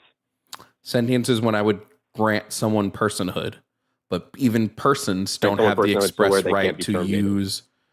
Well, no, you can. There's still justifiable reasons to terminate somebody with personhood, right? We do it all the time, but I'm saying that in case of pregnancy, Right. like when I would grant personhood would be that when the capacity for sentience is available within any human, and you would have that personhood until your sentient life is permanently gone, and then I would say that unless there's a justifiable reason, we can't take your life. But if there's a justifiable reason, then we can. Isn't sentience just a latent property in the human genome, though, as itself? So what? Sentience exists through like Well, all animals. What are you talking about? Yeah. Well, I'm saying it's a latent property in like rational sentience or higher sentience that is exclusive. I don't care of why about. we value. I don't care about. No, I don't care. I don't value humans overall. So I don't care about higher sentience and things like that. I just care about whether you have the brain structures required to have a sentient experience. If you have the brain structures required to have a sentient experience, then I'm going to grant you moral consideration. Right. So I'm saying that after they're gaining sentience, what is the justification for you? Because I don't understand your claim completely. What do You're you saying mean? that What is the after they gain justification? sentience, are they now protected under the fact that they are persons? Yes, unless there's a justified reason to end their life. Which would be like what? If their life puts the life of the pregnant person in direct bodily harm, that's a justification to end their life. Just like Okay, it so would be if, electively sentience is a necessary condition for protecting the in utero agent in your stance, yeah? what? Sentience would be the reason to protect any creature because they have the ability to experience.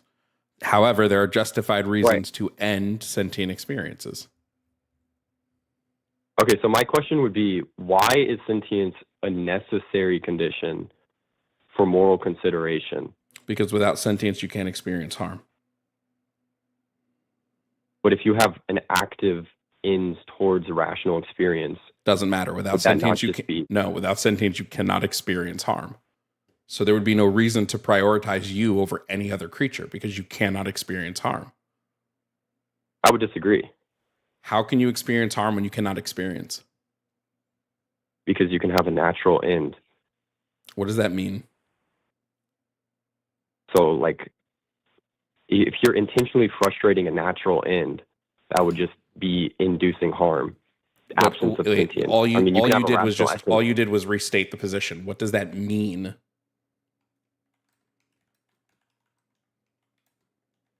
Like, what do you not understand? You didn't explain anything. You just restated the position. Yeah, like, what do you not understand about the position? The position is a I'm premise. asking you like, to what do you not understand about explain. this premise? I'm asking you to explain the position. When you say natural end, that having a natural end equates to harm, what does that mean? Okay, so I'm like identifying a kind, right? And this kind would presuppose a success or a failure. And that would instantiate a standard for like a harm or flourishing, right? Great. You've still not explained it though. This is a problem. This is What do something. you want me This to is explain? just real quick. This is something I need you as a little baby Phil bro. I need you to recognize. You have to be able to accurately explain anything you're saying like you're talking to a 5-year-old, right? So you have to. This is just in any sort of justification of any position, right? If you're in a debate, you have to be able to explain your position to whoever might be listening. So I don't know what you mean when you say that these creatures have a natural end. What does having a natural end mean? It'd be like, I guess, ordered towards rationality, Okay. ontological. So are you saying that still doesn't really explain it? Are you saying that these creatures in their development will naturally reach this phase, and this phase is what you're clarifying as the natural end point?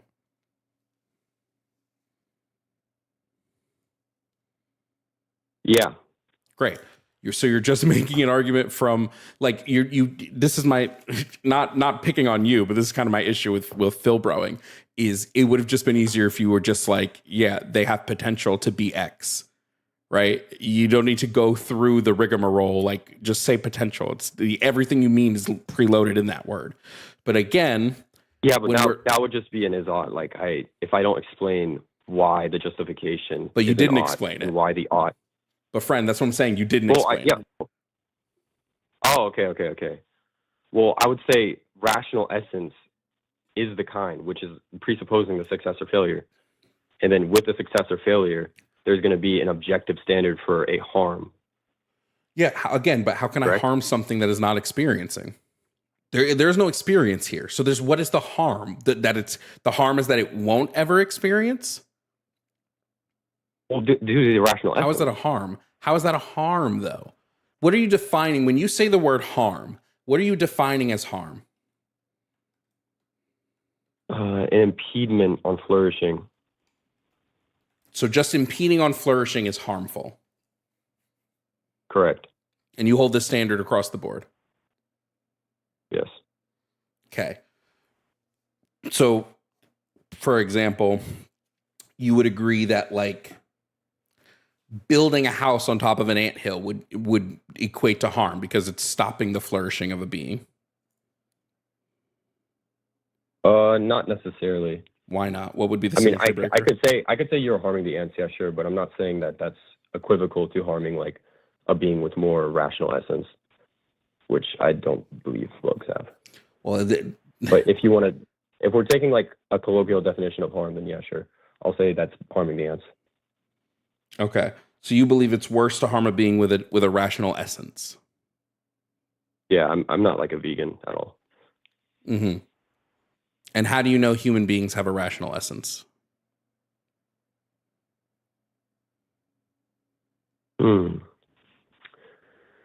It's intrinsic in their biology. Like, How do you it's a know? more advanced prefrontal cortex. How do you know? Well, that's just like empirically. That's empirically known. No, but how do you know that that means their essence is rational? Because it's just like an essential property that to the human genome that we have a more advanced prefrontal cortex that allows for rational thought. So what I'm saying is, how do you know that that's in the essence of humans specifically is what I'm asking. Yeah, I'm giving the epistemology. Like, it's empirically true. Like, I'm saying empirically. Wait, yeah. do you understand what I mean when I'm questioning the essence part? I don't understand. Okay. So when you say essence, that would tell me that even at our base level stages, that you believe that we have baked within us this this abstract thing that will lead to sentience. Is that what you're saying? Abstract thing. I don't know. Like, well, because your referring to, like, rationale is abstract. Rationale is not tangible. It's an abstract. It's something abstract. Yeah. Okay, I would argue it's like a conjunct of a natural process, and then maybe, yeah, something abstract, I guess. Yeah, sure. Okay. Let me just run you through a hypothetical. Let's say I have injected all women with this virus, and this virus from now until the end of time is going to make it that I don't know, we can say any fetus that latches on into a womb will not grow up to be rational. Just won't, because of this virus that I injected. Abortions would be okay in this instance, right? Yeah. Okay, I'm just like making sure. anesophilic. If every baby like that woman had is like anesophilic, and yeah, abortion would be permissible. No, I just mean in general. I've removed the rational essence from people. Like, I've removed that from the species. And yeah, sure. Great, cool. All right. Now, next, what I want to find out from you is the harm that is experienced by this creature. Is that going to be morally greater than the harm experienced by the person pregnant? And how do you quantify and justify this? Yeah, one would just be like determination of all potential for flourishing, and then one would be maybe a temporary setback, or in, like, I guess, a logistical aspect into the host life. So I would say the fetus's harm is outweighed. Yeah, how do I quantify which is more? How do I quantify that removing something? Oh, how do you quantify the harm? It'd be on the scale of how much this entity is allowed to flourish or is allowed to prosper, in the sense that how much can they benefit, or how much can they meet their natural ends or satisfy what they need to succeed. How do you know which is the natural end? How do you know what is? So, for instance, most like, you're saying that as soon as a sperm meets an egg, that it now has this natural end, right? Yes. Okay. How do we know that the natural end is sentience when the predominant amount of fertilized eggs don't implant and die? Wouldn't, if the bulk of these creatures, wouldn't if the bulk of their development process leading to death, wouldn't that say that that's the natural end? And these other creatures are actually just like special exceptions to the rule? Yeah, that's why I clarified, like, conception. I wouldn't necessarily just say this is conception. Fertilization, yeah. Because so you're saying potential. it's not. So then it's not inherent to human beings. It's only inherent to fertilized human beings, are to implanted human beings. So human being, yeah, the human being, natural. Well, that just seems like we've shifted the goalpost up, because you're saying it's human beings specifically that have this natural essence, but it's not actually. It's not something we have from being human. Well, you have it when you're implanted. Yeah, you have to be implanted. But what this is a creates necessary this? condition. Isn't what creates this the being human is what creates this natural essence? Yeah, it is. Okay, but why don't these other humans have this natural essence? Because they're not implanted. So then it's not about They're being humans that passively- create the natural essence. It's about implantation, which other creatures implant. So why is it now specific to humans when it's not about being human? Because you have to be a part of the human genome. Being human is a necessary condition for meeting this. Okay, The so action of the essence growing isn't or- the essence isn't inherent to just humans. It is a creation of being human, and then implanting would now give you this thing that's not a natural essence, but is more of a trait. A trait mixed between I these don't see what two. you're pointing to. What do you mean? I can grant that like something that's fertilized and not implanted is not granted moral standing or moral consideration because they're not on an active trajectory. Okay, I but can hold on, grant that. but you're missing what I'm saying. You're saying it's a natural essence to humans, and it's not. So you're saying rationality is not an essential property? Clearly, it isn't. And why is it not? Because when what we've talked about so far, when you've been talking about the natural essence, you've said it's where you will go if you're allowed to develop along this like specific pathway that is naturally occurring to this species, which is human. But the bulk of humans don't ever reach that. So how can I claim it's a natural essence when the bulk of humans die? Wouldn't our natural essence then be non-implantation and death? I don't understand what you're saying. What So do you you're saying need to clarify?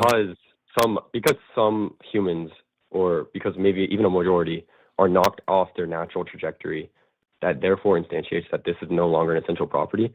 No, it would it's Well, like, if I substantiate that take it that's that- not the natural trajectory. That that's actually the natural So if I take trajectory it is that, to like, die. If I go to the zoo and start like just beating up pregnant alligators, are now the alligators losing that one of their essential properties is like 20 Well, you feet, said it's over not an 20 feet? essential property because you've said that these humans that don't implant don't have it. So it's not an essential property to being human.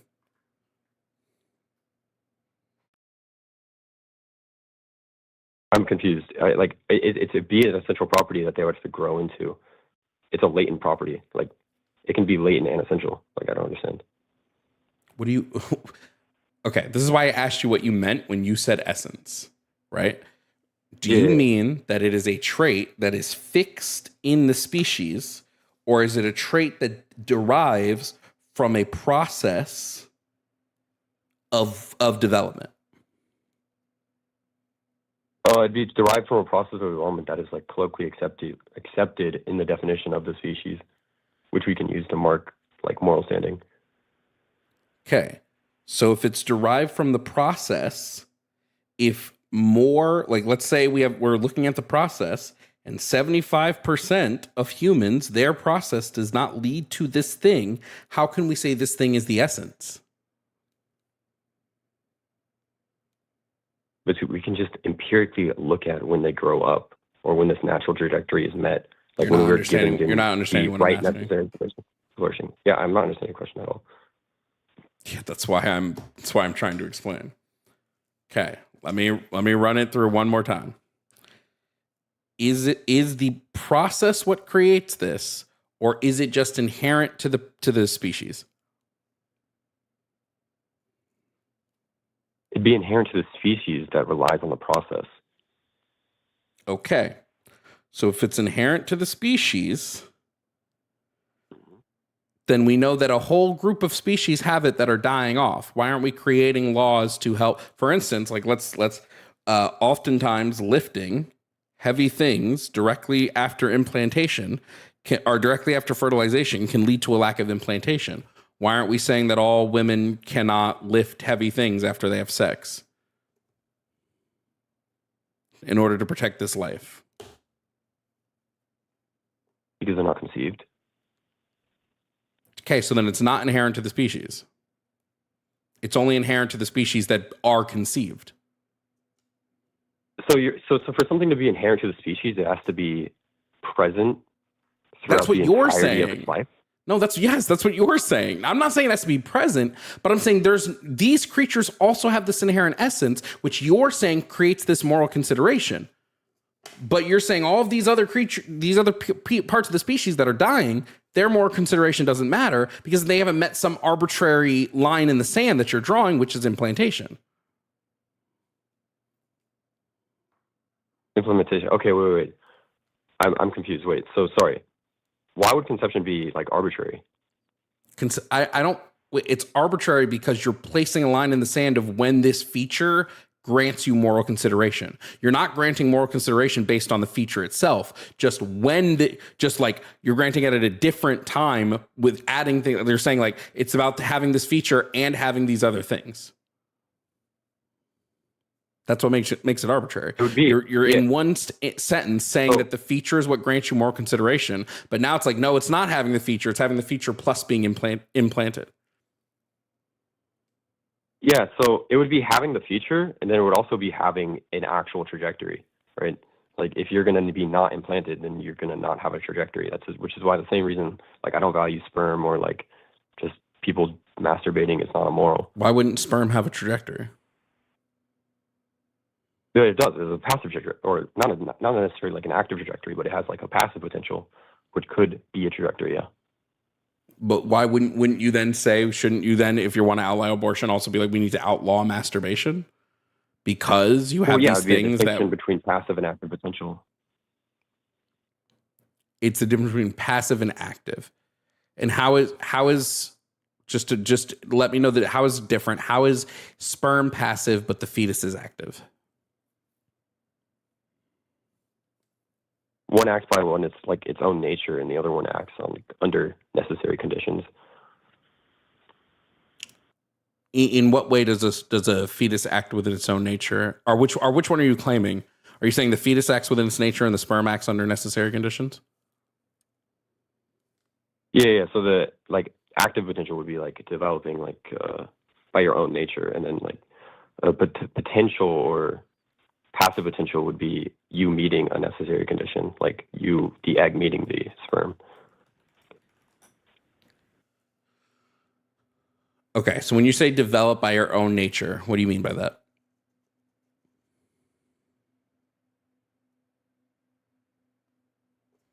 Are you saying that it just needs to be able to develop naturally with no outside influence?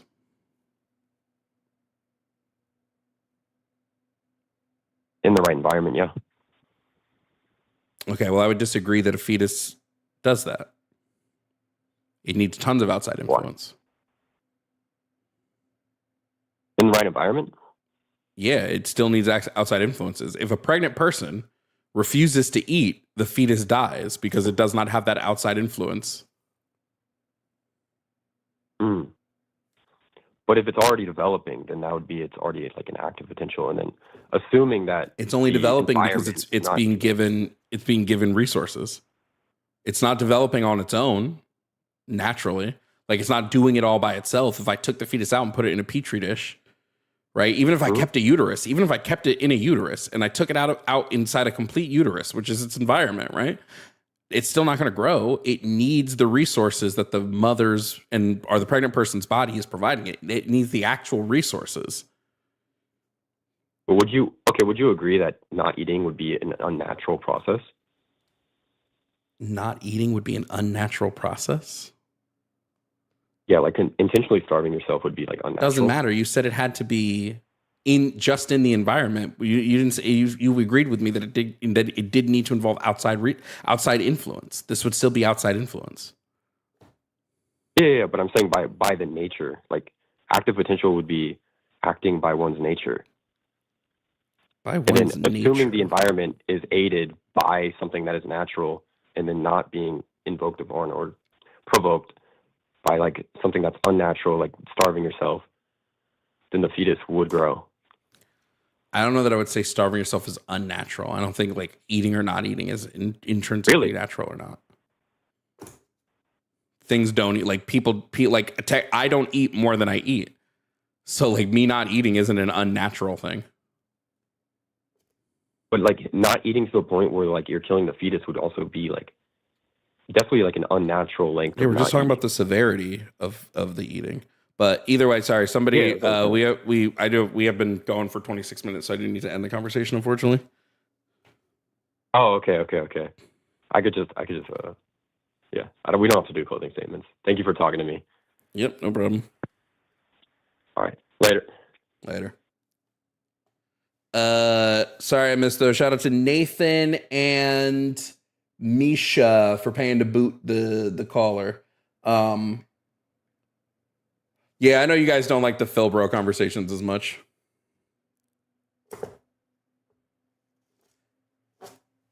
The last place I was going to take that is he's just like his. I don't think his value judgment can substantiate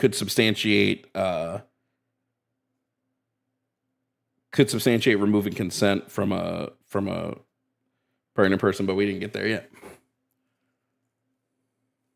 Someone said I like Phil Bro conversations. Yeah, mods can let me know but no mod let me know, so I didn't see a notification. Let me go to the bathroom real quick, and then we'll be back for. I mean, it looks like nobody's else is in the call-in queue, so maybe that'll be it. Who knows? Let me go. I do think the goalpost moved a lot in that one, but it's fine. Let me go and go to the bathroom.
All right, we still don't have any calls. My biggest issue with the Phil Bro stuff is just gets annoying. Like I said, like they have a lack. There's a reason why the Phil Bro abortion debaters on like TikTok never like blew up. It's because they have a hard time not making their conversations boring. And that's no fault of theirs, just philosophy is fucking boring, dude. It just is. It's straight up boring.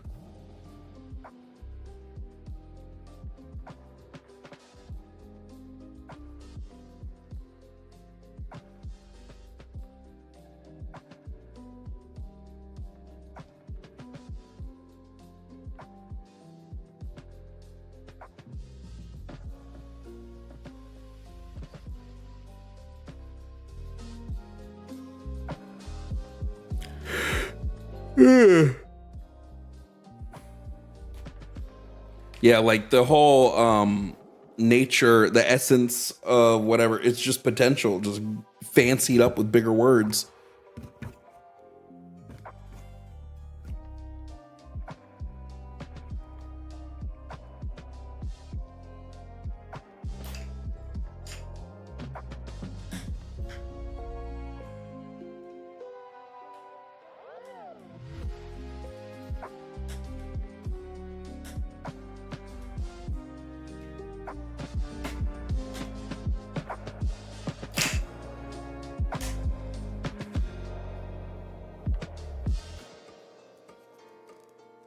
Ugh.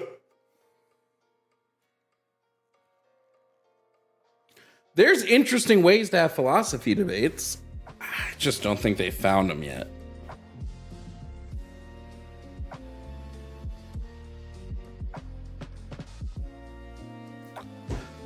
Well, we've done 4 hours of stream. If you take earlier today and today, do we want to go to do movie night in the Discord now? Just wrap it up and go do our movie night for the night.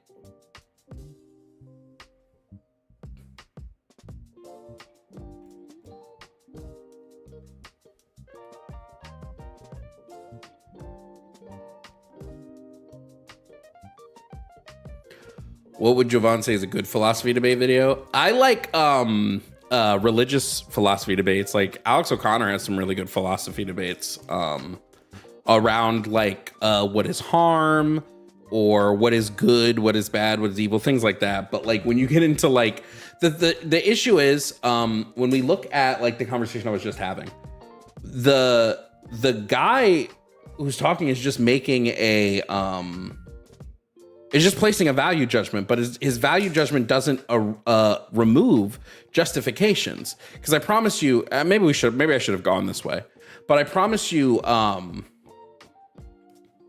that he still believes there's justified killings of humans. All you need to do to get in the Discord, you either need to be subbed on Twitch or a member on YouTube, and then you can join the Discord. Hopefully a mod will drop a Discord link in both.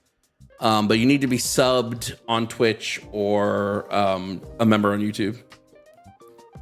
10 more minutes, please. One more call. We don't have any calls in the queue.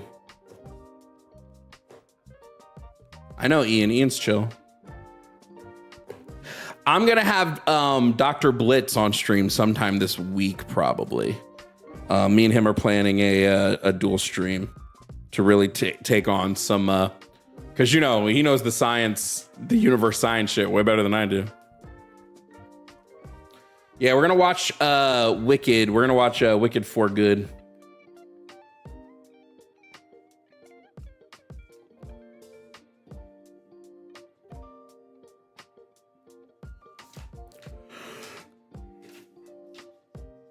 Ugh. I don't know if he'll dual stream. I mean, he can, but... I know that I'm gonna host over here. He wants to dual stream. He can absolutely dual stream. And I gotta get Dalton back on.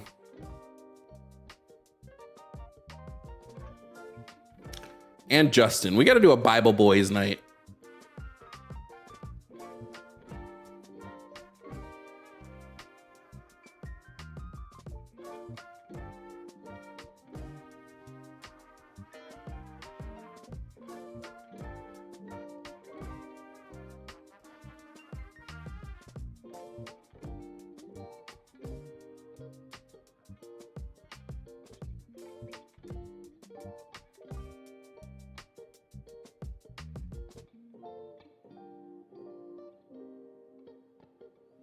We sometimes get international callers. International callers can use the web call-in, but they have to be international.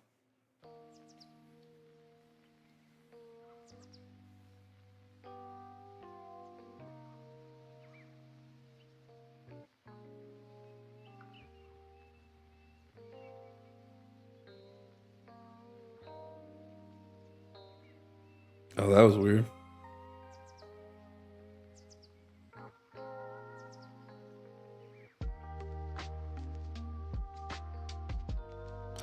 If it's my last night with you,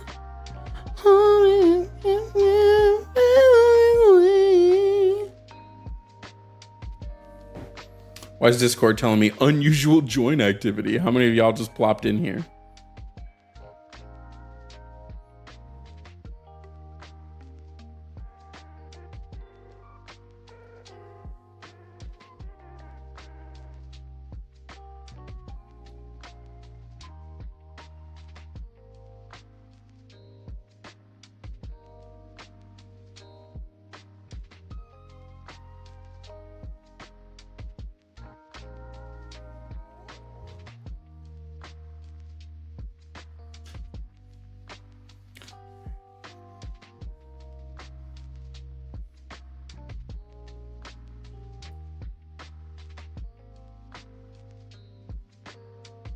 I also got to get with Forrest. Me and Forrest want to do a communism stream soon too. Or I guess more of an anti-capitalism stream. Aiden Cook, thank you for the super chat.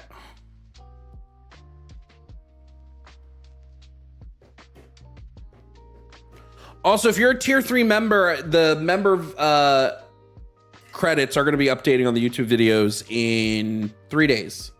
So be prepared for that.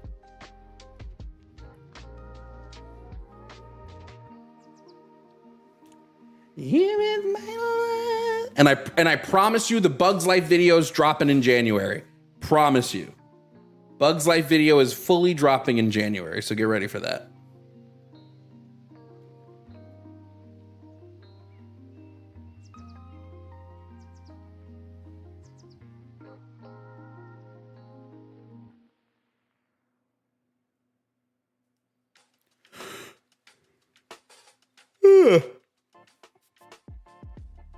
I've just gone back and forth with what I wanted to do with the Bugs Life video. At one point, it was going to be this whole thing diving into other revolutions. And it's just, I don't know. I've gone back and forth with with the Bugs Life video. That's why I haven't dropped it yet, because I keep writing it and rewriting it and writing it and rewriting it. But I need to just.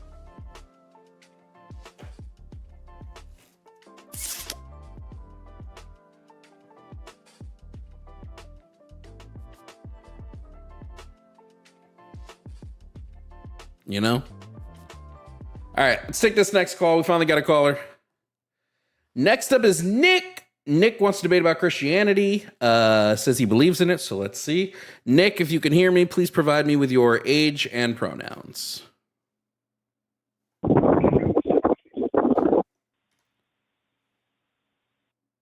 Hello? Hello? Yes, I'm here. Okay, you gotta get closer to your mic. There's a lot of wind. Yeah, I'm sorry. I had to put you on mute before I came back. It's all good. Could you just provide me your age and pronouns, please? Age, I'm 39, and pronoun, I guess I'm a man. Okay, man isn't a pronoun in the English language. Do you go by he, him? Yeah, however. Okay. Doesn't bother me. Just making sure. All right, so you want to talk about Christianity. You are Christian, you said. Is that correct? Yeah, I mean, I guess, someone asks you that, and you usually say, yeah, Christianity. That's just short to have an understanding of where someone stands at. But I'm not a big fan of the whole religion thing. I'm more of a fan of Jesus. So, so I'm kind of weird in that way. A lot of different religions, like which one is the right one. Have fun with it, figuring that out. Do you believe Jesus was the Son of the Father, sent to redeem us of our sins, rose from the dead after 3 days, all that stuff? Yeah, I would say largely yes. Okay. Why do you believe that? So I believe that from some scriptures that were stated and things that have happened throughout 2,000 years ago to now, that that the sea scrolls would verify some of the old, as they would say, the Old Testament, how it relates to today as far as as far as you would say with like prophecies. Do you And I believe that in there's a do you believe in strong- all of the scriptures or just some of the scriptures? No, I mean, I'm not very. I wouldn't call myself necessarily rooted around scriptures. I couldn't like state a whole bunch of them to you as some people may. Some people are really good with that. That's definitely not me. I just. But do you believe that like that the entirety of the Bible is true, for example? I would look at the Bible as kind of part of a history book. I do believe that a lot of things in there can be scientifically shown to have possibly happened, like great floods and things of that nature. Mm-hmm.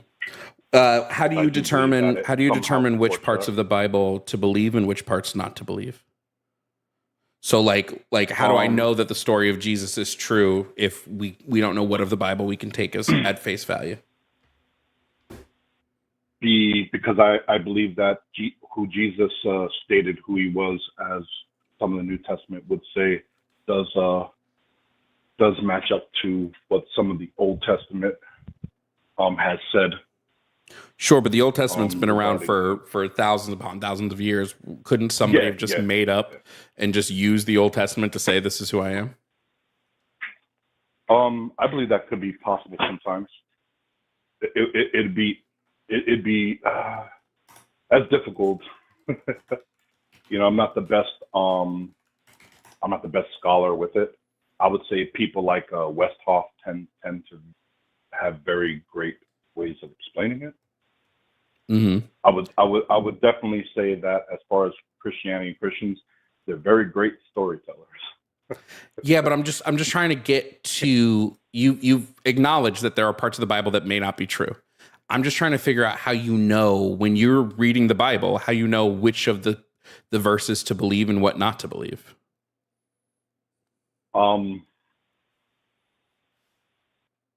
Yeah, I wouldn't have an answer for that at the moment. I haven't read the whole Bible through. No, mm-hmm. I've heard a lot of it. So it's not something I've sat down and read. Yeah, I guess that just to me it calls into question, why would I believe in the tales of Jesus? If it's the case that we we don't know what is or is not true. Like how why would I believe Jesus even existed at that point? Because the Bible is the one making the claim of that, Oh, yeah.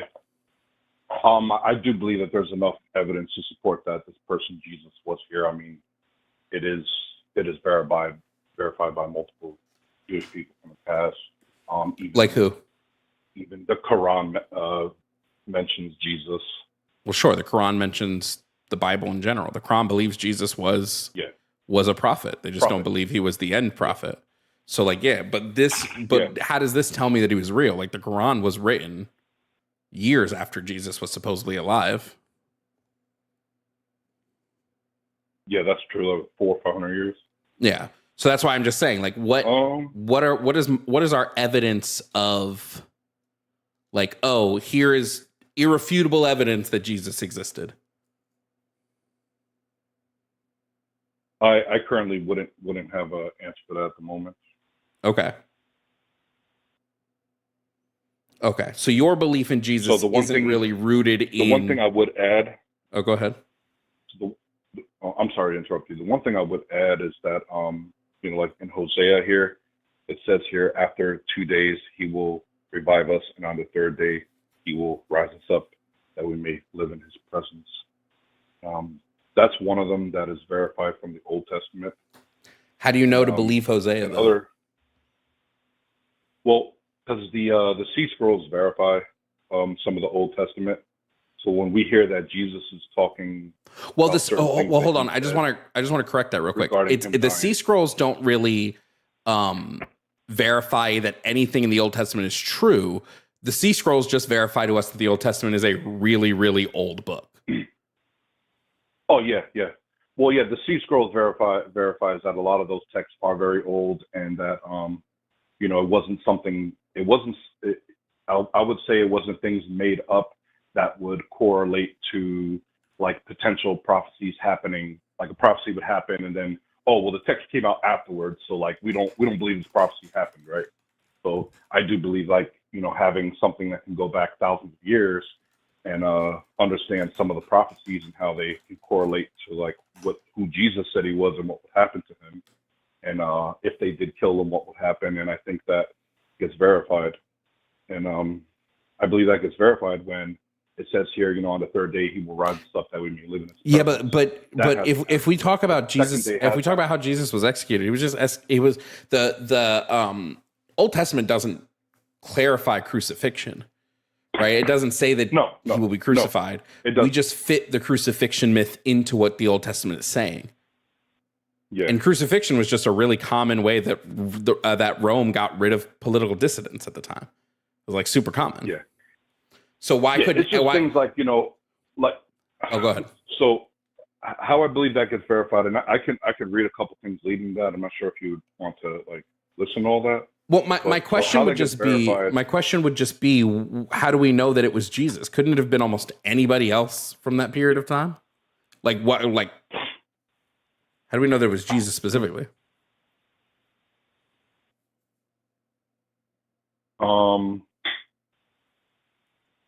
Well, it would be from the New Testament. That's how you know.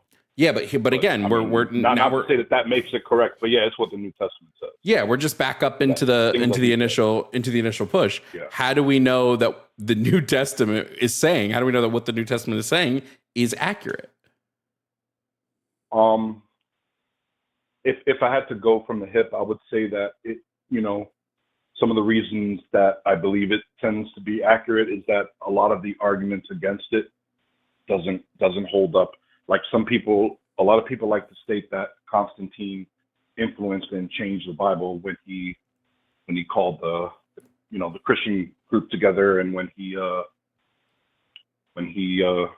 stopped the persecution of Christians. I wouldn't. So I don't even know that I would agree with you. Like, I don't even know that I would say that it's about the influences. I could just take the original text, and the original text has loads of contradictions. Mm-hmm.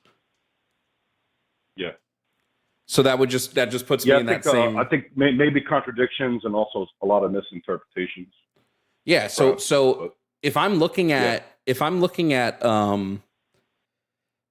for instance, how do I phrase it? If I'm looking at the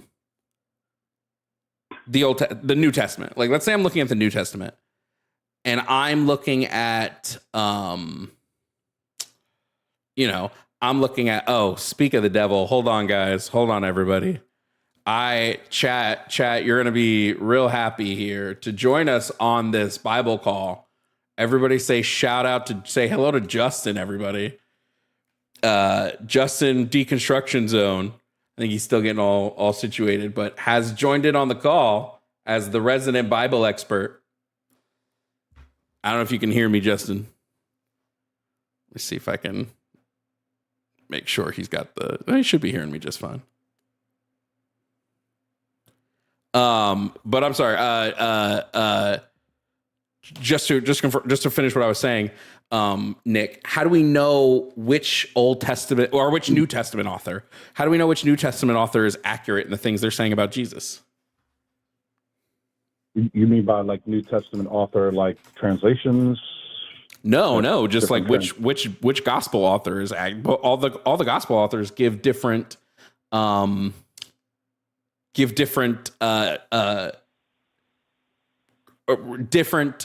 the word I'm looking for? Why am I blanking on what word accounts. They give different accounts of things that happen in the Bible. How do we know which of them is accurate? How do I know who to believe? Yeah, that's a good question. Definitely a good question. So what I would say is with a few things I have here and seeing that from what some of the New Testament does conveniently match some of this, I would say, as far as like what is said to happen if they did crucify, or if they did, kill the person that was Jesus, who he was claiming to be. Like I said, Hosea 6:1-2. After 2 days he will revive us, and on the third day he will rise us up, that we may live in his presence. And they were talking about the Jewish people. How do we know the resurrection happened, though, in order to fulfill that prophecy from Hosea? In order to fulfill Hosea's prophecy, how do we know It doesn't talk about the resurrection. He's saying that he will revive us, and what this means is that the people speaking, which are the Jewish people, that he will revive us, and that happens 2,000 years, very close to 2,000 years after Jesus was crucified, and it happens in 1948 when Israel became a state again with the Jewish people. And the very interesting about 1948, that is the year, that is how long after Abraham was born, after Adam. So I believe that's a very significant date, 1948, for the Jewish people, and Abraham, kind of like the father of, I guess, all the religion. I get, it all goes back to him as far as like a lot of the religious things. So I believe that's a very strong, the very strong prophecy getting fulfilled, and on a very strong year that is just very interesting. I believe that everyone will have their answer with everything within 1,000 years from now. And okay, so if we don't get those answers in 1,000 years, though, are you gonna call back in and admit defeat if we don't get those answers in 1,000 years? Well, I mean, that's a crazy question, but the world will have its answer, though. But how do you know? But like again, that's why I'm saying. How do you know? How do you know what? And Justin can hear us now. We can hear you now too, Justin. So welcome in. Oh, good. All right. What? Okay, beautiful. What? Like Nick, you say that these things will happen. What is our evidence that it's actually going to?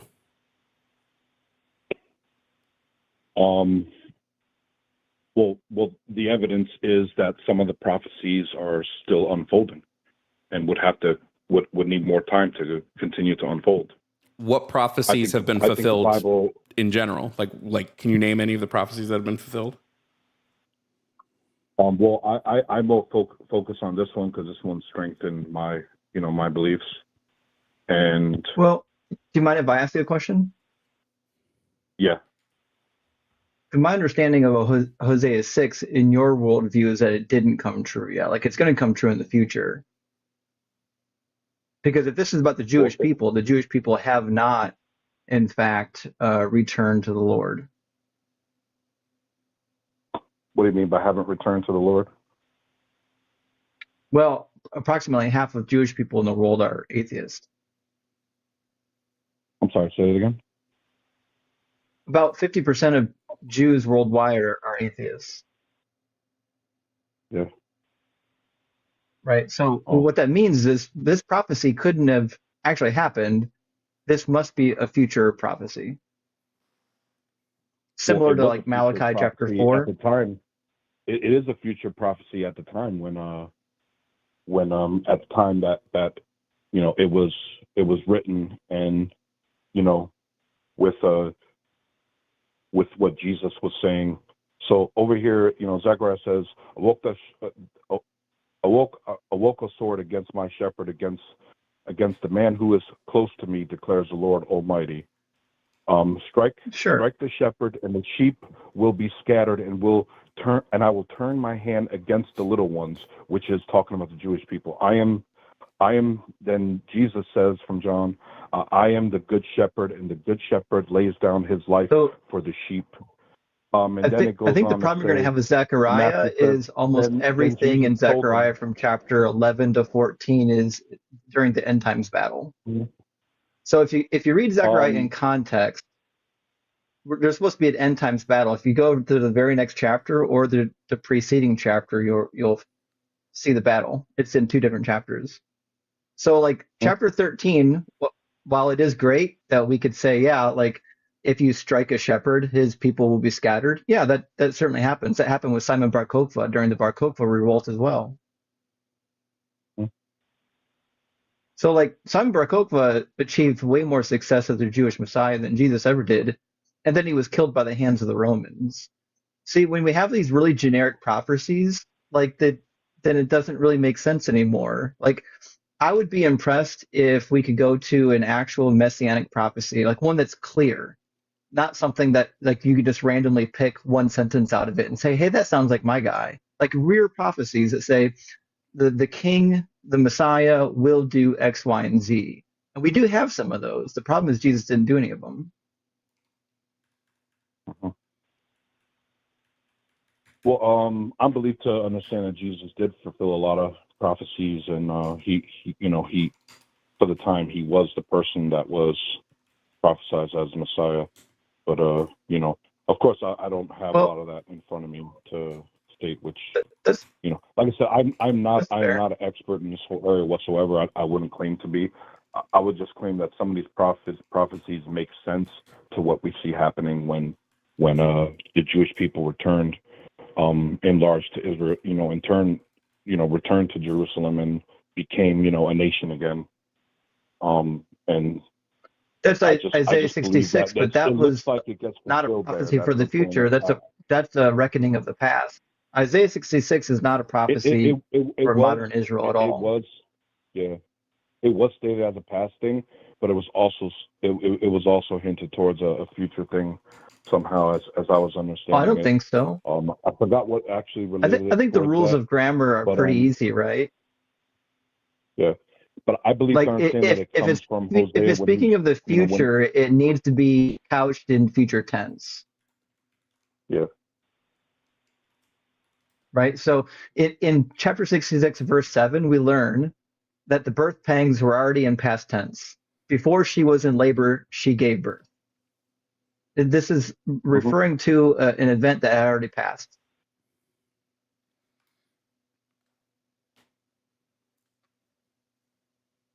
mhm, The problem we have with the prophecies is like, and this is my personal complaint with the prophecies, is that when we turn to the Bible, let's turn to some of the strongest ones, right? Let's turn to ones that are clearly like messianic in nature and just look, said, hey, did he fulfill these or not? Like even I'm giving you the best case scenarios here. So like Zechariah 9. mhm. I used to joke when I first started streaming, I'd said Jesus only fulfilled one prophecy and it was riding a donkey. But the reality is, if you read Zechariah 9, he didn't fulfill that. It says, see, your king comes to you, triumphant and victorious is he, humble, riding on a donkey, on a colt, the foal of a donkey. But the problem we have is he was never a king. And the next verse gives you the description of what it means to be triumphant and victorious. It says, he will cut off the chariot from Ephraim and the war horse from Jerusalem, and the battle bow shall be cut off. And he shall command peace to the nations, and his dominion shall be from sea to sea, from the river to the ends of the earth. So what we have here is a picture of a real king who's actually going to defeat Israel's enemies and then sit on the throne as king. So if Jesus didn't do that, then that just means Matthew 21 is out of pocket when it says that Jesus is fulfilling this prophecy. Yeah. Well, I mean, we see something said in like the New Testament relating to how that's going to happen in the future. When it's saying that Jesus will return and that the nations will be at war, and sounds like Mm-hmm. everyone's going to turn against Israel in that, which makes me ask the question. I do have respect for Israel. I don't think they all get it right, but I also don't believe that the Israel government represents the Jewish people as a whole. I would say that it's another government, just like most governments around the world throughout history, just can do wrong things, and it's never for the people. And I mean, I don't know where you could point towards a government that's really been for the people. It's very governments and people running But nations have always usually I leaned guess I've towards lost track of what's uh, happening here. So yeah, we're bad things talking for about people. Zechariah 9. I'm trying to figure out what part of Zechariah 9 did he fulfill? Hmm? What part of Zechariah 9 Um, did Jesus fulfill? Because Matthew 21 seems to think that he did. what part of Zechariah 29? Let's see, Zechariah Zechariah 29. 9. It's in this list right here. I stated it before, right? Mm-hmm. Yeah, we just read it. Yeah. Sorry, let me go back to Zechariah.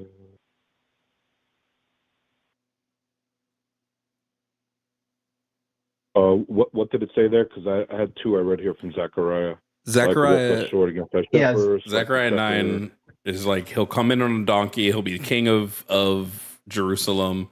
He'll be righteous, humble, and he'll end all wars.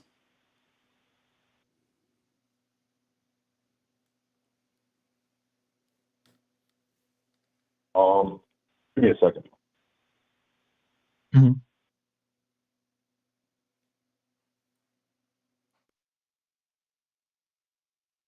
He must be looking for the King James Bible. Good old KJ.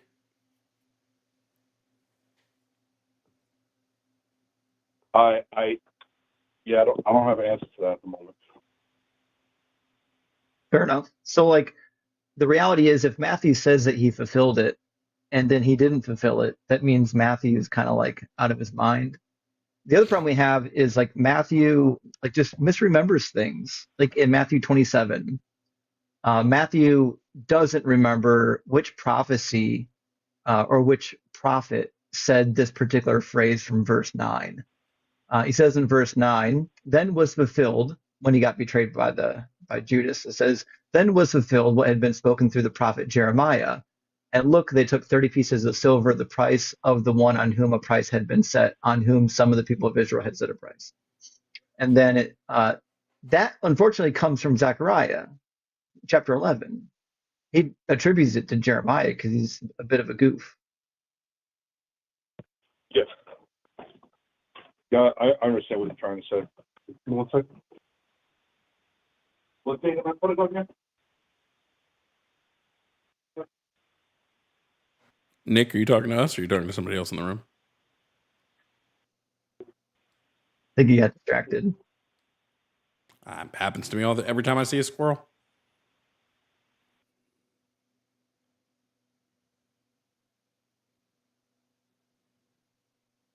Nick, you there?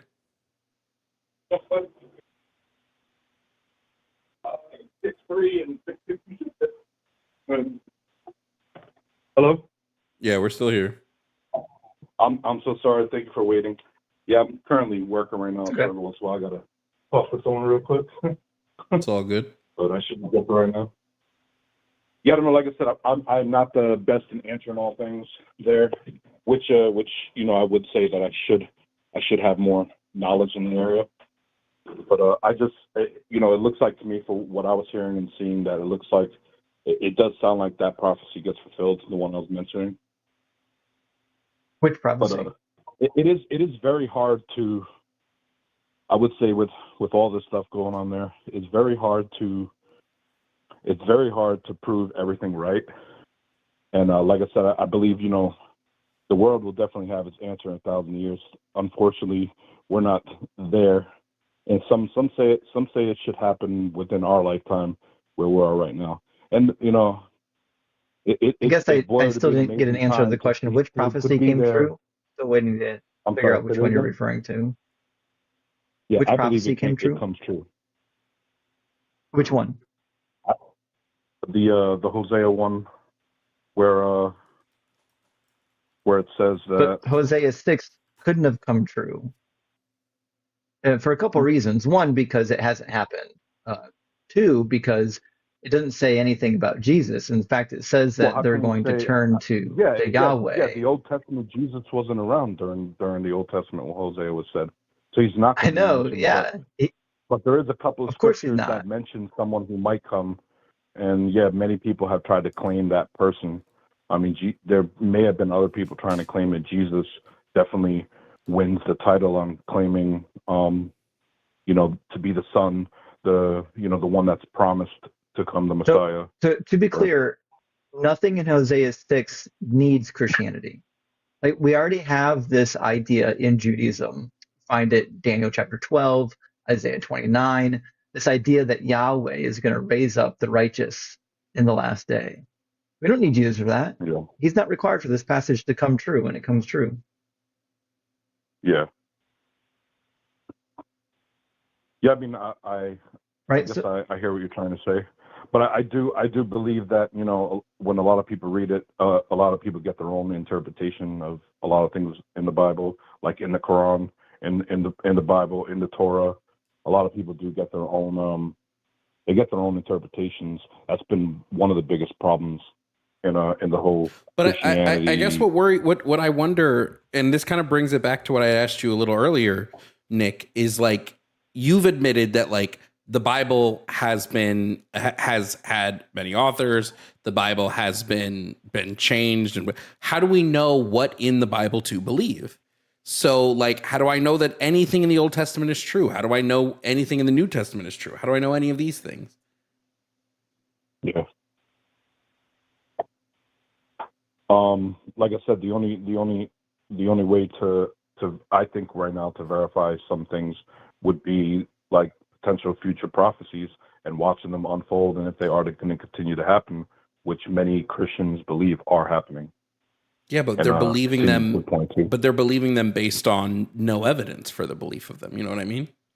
Well, it's the belief is based on what's said and what continues to happen. So I mean, sure, I agree that it's based on what was said, but what I'm saying is there's no evidence that what was said is true.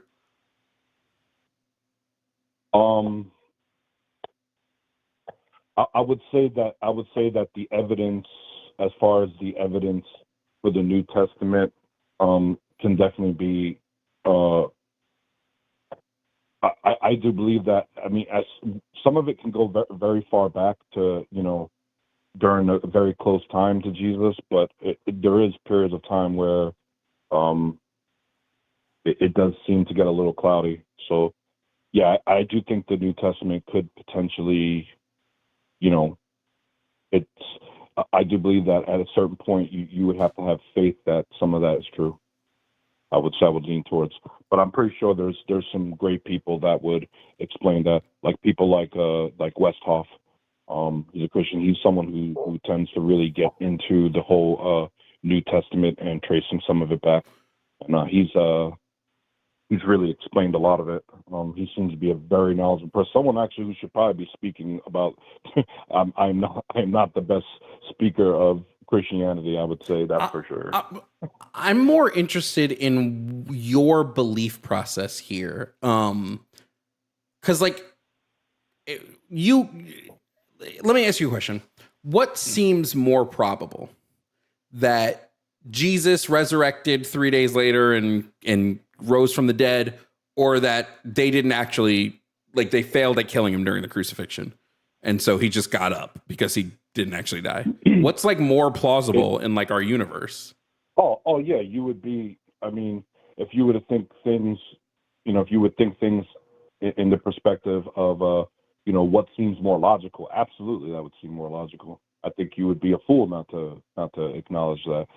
Oh yeah, that should be a thought. I mean, could it be possible they didn't kill him? You know, and one thing I'd definitely add to that, maybe to support that, is that the Romans were definitely really good at crucifying and good at making sure they were dead. That's for sure. Yeah. But my thing is, if you agree that it's more plausible, if you agree that a botched crucifixion is more plausible, why do you believe in the resurrection?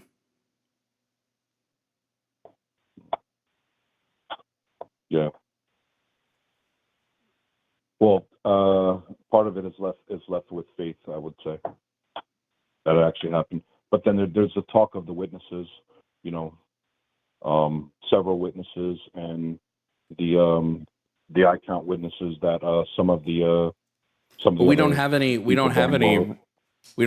written down testimony from these eyewitness accounts. Yeah. So, yeah, I mean, but even if we did, even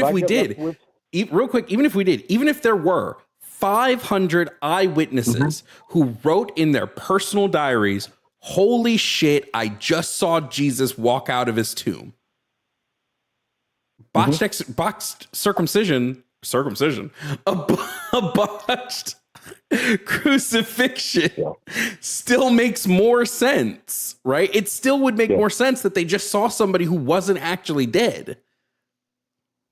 Yeah. Oh, yeah. It would. Yes, you're right. I think anyone would acknowledge that it's possible. Did it happen though? I don't think anyone could say that that's what actually happened. What I would say is, But if that's the case, that's why I say, like, what would lead me to believe on these witnesses? A lot of them tend to lean towards perhaps they were on some sort of some hallucination drug or something, and I've heard that used before. And what so is it? It's like the explanation is that they were hallucinating that he was there. There is a large link between religious visions and I don't remember what the drug is, not acid. But there are drugs that they found that your experience under these specific hallucinogens very much resembles religious visions and religious things like that. But I don't know. It's if your belief is just based on that, if it's I just have faith, I don't have any real evidence. I don't know about Justin, but me personally, I can't operate under belief with no evidence. I just can't do it. The difficult thing with evidence, and we appreciate the honesty of it and making that admission. Years ago. But I'm not really sure it's wise to base your beliefs on things that you can't prove or have good reason to believe are true.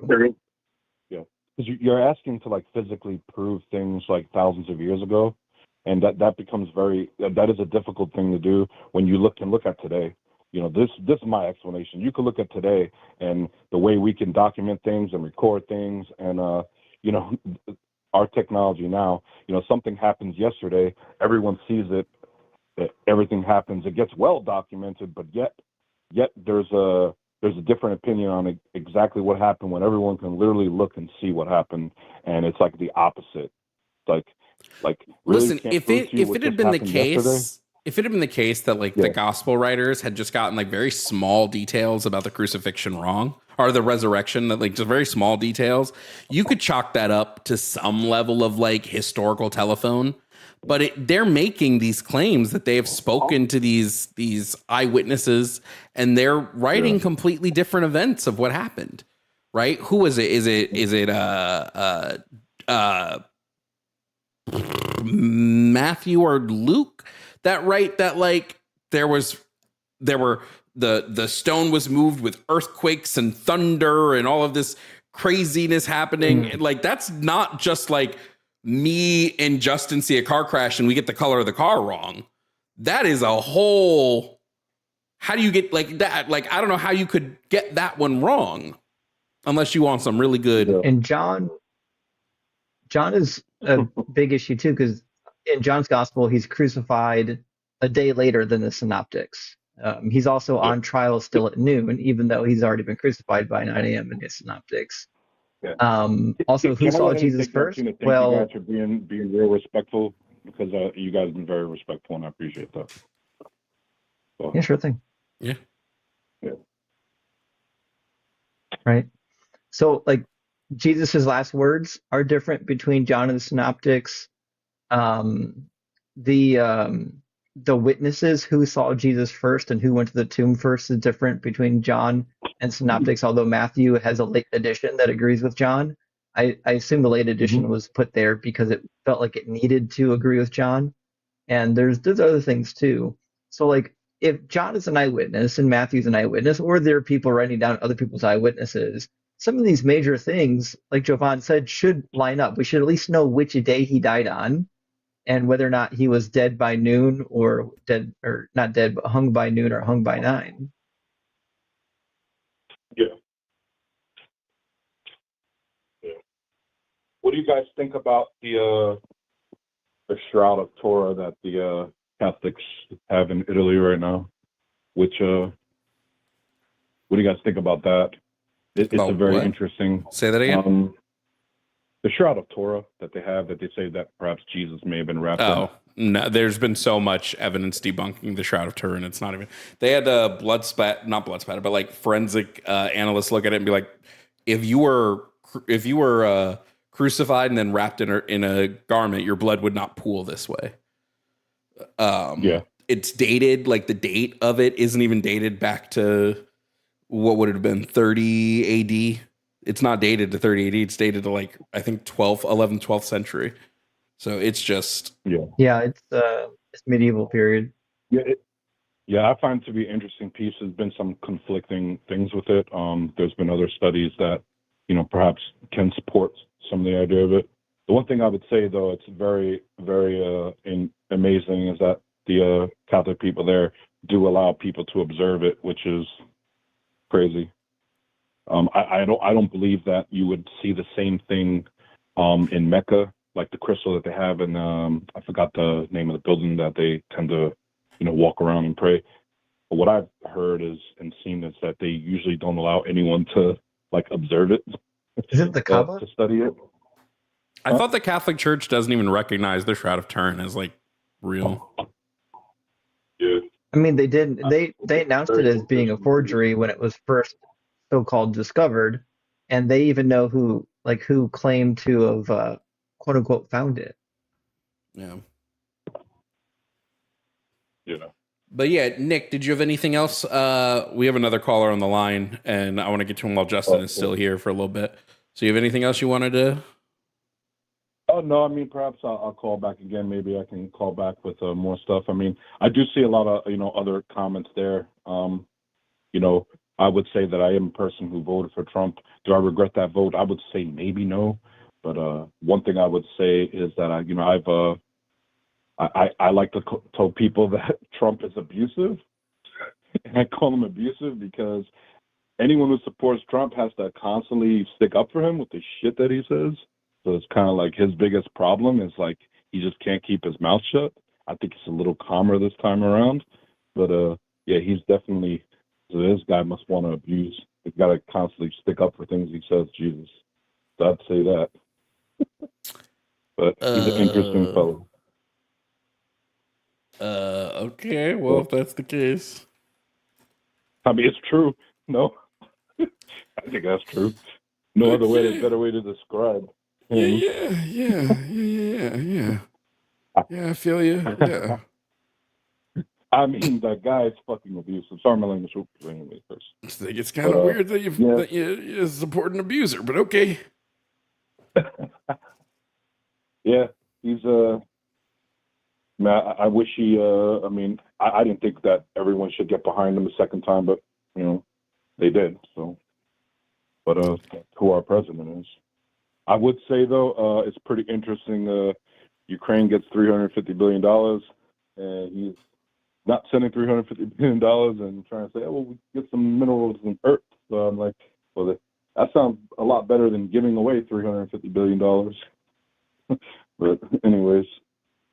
But you guys. Well, why don't you call back tomorrow? Call back tomorrow, and we'll talk about Trump. Yeah. All right. All right, buddy. You guys take care. Thank you very much for your time. You too. Cheers, Nick. Took such a turn. Justin, thanks for stopping by, man. Buddy, it was my pleasure. Sorry, I have a busy schedule. I can't stay for any longer, but keep cooking them, buddy. You're good. We'll plan an actual time for us to do an actual stream. We'll definitely will. We'll make it happen. See you, friends. Catch you later, bro. That was Justin, everybody. Came in for a call. Let me just fix this.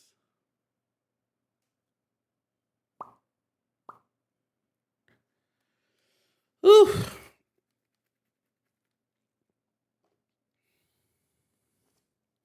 Go ahead, a real twist ending. No, dead ass. All right, we'll bring in the next person.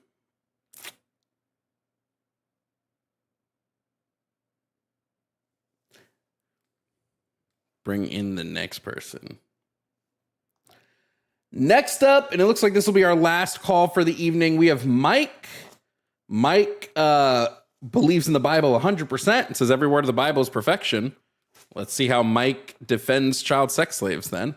Mike, if you can hear me, please provide me with your age and pronouns. Oh, me? Hello? If you are Mike, yes. Okay, I didn't know if it could hear me. Okay, yeah, my name is Mike. I'm 63, and I'm a he, a male, whatever you want to say as a pronoun.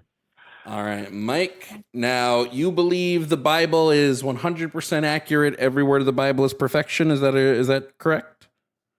I'll say the King James, yes. Okay. So you would agree that per the Bible, God allowed Moses to take child sex slaves? Well, I think it's different, a different understanding of slavery at that time. Well, these would be sex slaves. These would be slaves that are given to men to wed so the men can sleep with them and produce children with them. I don't think that's right. No. You don't think that's in the Bible, or you don't think it was right that God did that? I don't think it's right. If it's in the Bible, I have missed it. Oh, sure. It's in. I can let you know. It's Numbers 31. Okay, Numbers 31. It's when the Lord has Moses take vengeance on the Midianites. Okay. And you said you use the King James, right? I'll make sure I have the same one pulled up. Yes, I like the 1611, Mm-hmm. but you can't always get that. So yeah. So in Numbers 31, Moses has 31? Numbers 31. Moses Okay. has God says to Moses, he says, avenge the children of Israel of the Midianites. He tells them, go to war, get rid of the Midianites. Moses says, cool. He sends captains of the Israeli army out to slaughter the Midianite people. The captains come back and they're like, hey, we did it. And Moses is like, why are there still kids alive? And they're like, well, we didn't kill the kids. And Moses is like, no, kill everything. Kill anything that breathes. And then take he specifically says, take the untouched virgins for yourself. And we know. And what verse would that be? Oh, yeah, sure. Let me pull that one up specifically. I'm at about 42, 43 reading through with you as you explain. Yeah. And In Numbers 31, it's going to be, I'm just looking for where in the King James it has it. Here it is, 16 and 17. He's Moses. Yep, 16 and 17. Moses says, behold, these caused the children of Israel through the counsel of Balaam to commit trespass against the Lord in the matter of Pur. And there was a plague among the congregation of the Lord. Now, therefore, kill every male among the little ones, and kill every woman that hath known man by lying with him. But all the women children, this is what the King James specifically labels them as children, but all the women children that have not known a man by lying with them, keep alive for yourselves. Which would be... Okay, is that say sex slaves? That would be they take them as brides to create children. So yeah, so that's sex not slavery. necessarily a slave, is it? That's making a family. A family with of someone a virgin who doesn't. Woman. A family with someone with a virgin woman of someone you took captured in a war. Oops. That's a slave. Yeah. These women, yes. These children didn't want to be married. They were forcibly married by these men, and then forcibly they had sex with. That's sex slavery. And then they were forced to raise the children of the men who forced themselves on them when they were children. The virgin children. Yes. Most children are virgins. Okay. I would hope. Well, except for these ones, Israel because these ones were being these. I'm sorry. Go ahead. Israel's not known for being too fatherly in that way. Yeah, but the problem then becomes Moses brings all of the spoils of war to God, and God says, "Great, count all of the people that you took, which are the child sex slaves, and give half of them to the priests." And half of them split amongst your people. God is saying it is okay that these grown men took these children, forced them into marriage so they could forcibly sleep with them and forcibly make families with them. In those days, they were arranged marriages. This wasn't an Now, arranged marriage. This was spoils of war. They were Okay, considered spoils let's of war. let's look at the situation. They had a war against people that did not believe their belief. Okay, so that the children could be taught in their way. Then why didn't they keep the virgin boys? I Or the have babies? no idea. I didn't write the scriptures. Why didn't they keep the babies, the male babies? They killed all of them. So it's not just the about bloodline. because of the bloodline, but the bloodline would still maintain with the. Okay, the Old Testament is about the bloodline of Jesus Christ. The New Testament is about the promises of the Old Testament, the crucifixion and resurrection of Jesus Christ, and what we are to do for salvation. Except for this passage, which is about taking 16,000 children and forcing them to be a bride. I don't know what your overall is about this. I have to read the full chapter and get it into my overall would be if the Bible is true and all of the Bible is true and perfect, then you believe grown men taking children to be child sex slaves is true and perfect. If that's what the Bible says, then that's what the Bible says. Okay? I can't argue this. I was not ready for this. I did not read the chapter. I did not read the situation of it. Okay? You've caught me off guard with the question. Okay, what about all the other times that the Bible condones slavery? Is it okay when it does that too? Is that also perfect? Slavery was a different thing. We use slavery as a forced work or whatever it be, right? Sexual or work, whatever it be. Slavery in the Bible slavery was forced in labor. those days were different.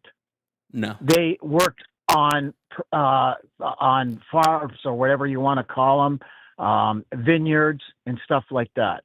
Okay. It also says that when a man marries a woman that is a slave, that slave owner gets to keep the woman and the children.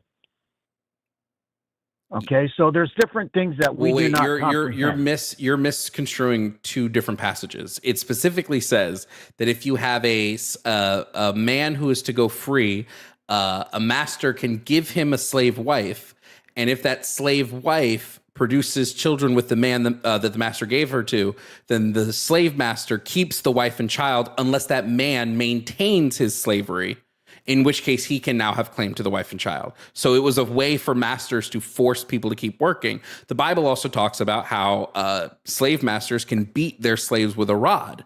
And as long as the slaves don't die within a day or two, then God is okay with it because the slaves are property. Slavery in the Bible was a chattel form of slavery. It was property ownership. That's why non-Israeli slaves were not allowed to go free after 7 years like the Israeli slaves were. We're not denying that it was a harsh time in those days. Okay, we can agree to that. Okay. Yeah, I mean, it was harsh because God told them it was okay to do these things. Okay. I'm not going to sit and argue about that point. So why should I was hoping to bring something else into attention. Sure. What did you want to bring? What did you want to bring into attention? Okay, well, it's about the scriptures itself, right? The Bible is about our salvation. Okay? If there's eternity after scripture, is there eternity before scripture? Per the Bible, there would be no eternity before scripture, as far as I know. Okay, so then when did Lucifer fall and become Satan?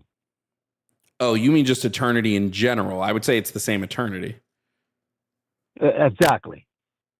Okay. There's only one. Well, we only understand time because of the sun and the moon, the light and the darkness. But there's no darkness in heaven, so there's no time. Okay. Okay. That's how we regulate it, and within time, things age. Okay, and that's the judgment of this earth. But let's look at what the scriptures do. The scriptures are for salvation. Okay? That's what they're meant for. Okay, John 3:16, 17. So God so loved the world that he gave his only begotten Son, that whoever shall believe in him shall not perish, but to have everlasting life. Now, we can, 17, God said, God sent not his Son into the world to condemn the world, Can but I ask that you a the question world about heaven, through Mike? him might have salvation. Sure. Do you believe heaven? Do you believe a place where you have no free will is salvation? A place where you have no free will Yes, you would have no free will in of heaven. salvation. I don't know what you mean by that. Can a place with Here no we free have a- will be? Let me Here we- rephrase it. Let me rephrase it. Can a place where you have no free will be eternal peace?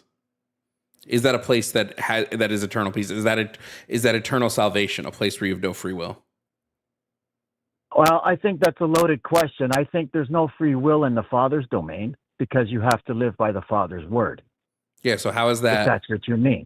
So how How's is a that- place how- where how is the place where my free will is constricted? How is that heaven? Well, the thing is that Lucifer had the free will, and look what happened. Yes, Lucifer fell from heaven, sure, because God does not Okay, want and he became people. Satan. And he became Satan. Well, per and the Satan Bible, was in Satan the and garden. Lucifer are different people. Last time I checked, like they're not the same person, per the Bible. They're not? No, Oh, okay. Well, you don't believe Satan is the deceiver, the dragon, the one who accuses? no, I don't believe Satan is. I believe Satan actually tells the truth 9 times out of 10. Okay, that's why I see you're approaching the things the way you are. Why? We very clearly see an example in the Bible of Satan telling the truth while God lies. Really? Yes, it's the first story of the Bible. It's in literally the very first story of creation. It's Adam and Eve in the garden. God says to Adam and Eve, Genesis. God says to Adam and Eve, if you eat from this tree, you will the day you eat the fruit, you will die. Satan goes, God lied to you. You're not going to die the day you eat this fruit. They eat the fruit and then they don't die. Because God lied. Okay, this is very good. Okay. So Satan didn't lie. He told a truth without the full information, because death is absence from the Father's presence.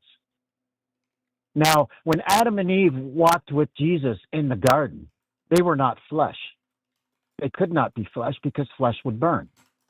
Except when we So look when at they sinned, just really so quickly. when they sinned, they received a sin skin suit.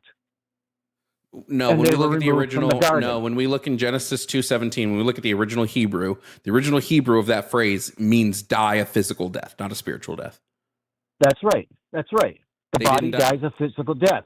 The But body what does your soul do? The body didn't. No, but God says if you eat this, your body will die a physical death the day you eat it, and that did not happen. That's right. But what That does didn't your happen. soul do? Doesn't matter what your soul do. That's a lie. He lied. Well, that's your opinion. No, that's the text. Because The text there's two says- deaths. There's the No, death of the but body, He and doesn't there's say the that. second death that you are removed from the Father's presence. No, for but that's not eternity. what the Bible says, though. Well, we can argue back and forth, but it's No, we can't. obviously you're not a believer. But you Okay. must not eat from the tree of knowledge of good and evil, for when you eat from it, you will certainly die. That's the NIV. I can do the King James version, which is Well, the NIV is the most corrupt Bible out there. Sure, the King James, but of So the I tree see of why the you're knowledge of. using it. Hold on, I just told you I'll use the King James, but of the tree of the knowledge of good and evil you shall not eat, for in the day that you eat of it, you shall surely die. That's right. And they didn't So die. when they ate it, they saw that they were naked. And they didn't Okay, die. death. We understand death as an end The to something, text, but it's not. the original Hebrew does not talk about a spiritual death. It talks about a physical death. Okay, if you want to talk the original Hebrew, what does the original Hebrew say in Genesis 1:2? I don't know because we're not talking about Genesis 1:2. Okay, so you're only going to talk about the things that you can target. I'm and only say going that to I'm only they're going to wrong. talk. I'm only going to Okay, stay but on let's- topic. I'm staying but- on topic but- here. Let's say Genesis 1:2 says, "And the earth became formless and void," Okay. which it does. So that there was time before the earth. and the book of life was written before the earth ever was. I don't know what that has to do with anything we're talking about currently. What's that? I said I don't know what that talks about. What that has to do with what we're talking about right now. Okay, so it talks about death. Do angels die? Do angels die? Maybe. No, they don't. I'm not an angel, so They're I can't tell you. eternal. They're eternal. So that when you come into this physical world, there's death. What does it mean? Jesus was slain from the foundation of the earth. So that means he was removed from his Father's presence. What does this have to do with God lying and Satan not lying? That's your opinion. That's not my opinion. That's the text. Mike, no, that's because what the text anytime says. like somebody tries to say something, you cut in and you say this is the way it is, and you don't let them fulfill what they're trying to say. Mike, but none of this has anything to do with God telling Adam and Eve that the day they eat the fruit, they will die. What happens when you die? Your body dies. And what happens? Do your soul not get judged? According to you. According to you, what happens? According to me, nothing. So then you're not a Bible believer. Duh. Okay. But I'm pointing out the inherent contradictions in your text. So we can argue a day and night about it. No, we but can't. Nothing's going to change unless you understand what scriptures are saying. I do understand what they're saying. I know what the original text, the original Hebrew text is saying in this. Not you in don't. The scripture's opinion. What do you mean? I'm telling you what the original Hebrew is saying here, and you're arguing with the original text.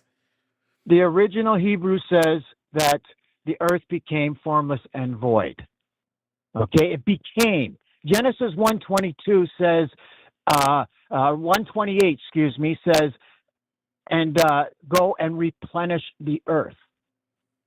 Okay, the book of life was written before the earth ever was, and John 10:35 says scriptures cannot be changed or broken. Scriptures cannot be broken. So that was the promise from the Father. Why? Because we are the third of the fallen angels. And I can prove it through scripture. No, you can't. No, wait, all of this is just smoke and mirrors because you don't want, you don't. 4. All of this is death is all nothing of this what is you smoke understand. and mirrors. Death is for the flesh. It's not for the soul, because the soul is eternity. Death is the time when you're born or when you're conceived to the time of death. Did Adam and Eve die when they ate from the fruit? On the judgment seat. Did Adam and Eve die when they ate from the fruit? The answer is no, Mike. They didn't. They lived to be like, what was it, 500 years old, 2,000 years old, something like that? 600 years. Adam's lived to be 600 years old. Yeah, God said, on the day you eat this apple, you shall die. And the original Hebrew was, what was it, like mot tamat or something? I don't know how you pronounce it, which in the Hebrew language means a permanent physical death. On the day you eat the apple, you will have a permanent physical death. That did not happen. Again, we're taking the opinion of a non-believer.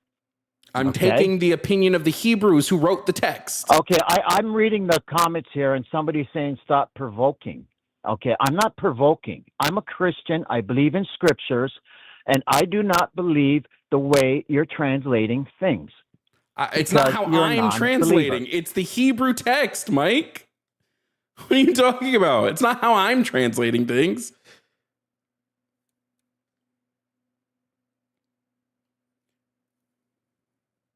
Are we going to keep on going back to the same point, or are we going to try and explain what's happening? Sure. Tell me why God punishes. Why does God punish Adam and Eve for an action that they are not at fault for? Adam and Eve were at fault for it because Adam was told not to eat from that tree. Is it an evil action to go against God? Is that evil? Is it an evil action? No, to go against God. It's a sin. Okay. So it would be an evil. It would be an evil word. It would be an evil action to go against the word of God because you would sin. Sin is evil. Sin is darkness. If you call it evil, yes. Great. It is evil. So how are Adam and Eve at fault for committing an evil action when they didn't know what evil was? They have no concept of evil. The scriptures were written before the earth ever was, and it had to happen that way because Adam and Eve were in a spiritual body at the time. So Adam and Eve didn't have free will? The indestructible body we'll get at the end. Okay, so you won't let me explain. You keep on interrupting. Because you're not answering my questions. Well, you're just preaching. Your questions are loaded. Okay, they're not geared. Well, yes, they are. They're not. Well, yeah, they're geared for a disbeliever. Nope. Okay? They're geared towards somebody to explain their text. In the scriptures. Okay, I'm not talking about death. I'm not talking about death in the scripture anymore. I'm talking about the fact that God punishes Adam and Eve for committing an evil action, even though they didn't have the knowledge of good and evil because they hadn't eaten from the tree yet. But they were told not to. Doesn't matter. That's the effect right there. They have no concept of that eating from it would be bad because they don't have a concept of good and evil yet. They don't have the knowledge from it. They didn't eat from the tree yet.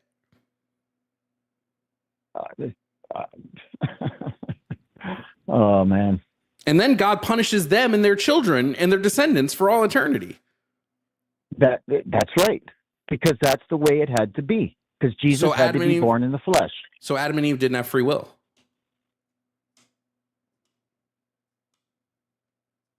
Yeah, they did. No, you just said it's the way it had to be. They were always going to eat from the fruit. If they were told not to do it and they did it, that was a free will. Could Adam and Eve have not eaten from the tree? They didn't have free will about getting kicked out. Could Adam and Eve had made the decision to not eat from the tree? No. So they didn't have free will. They couldn't have made an opposite decision. That's not free will.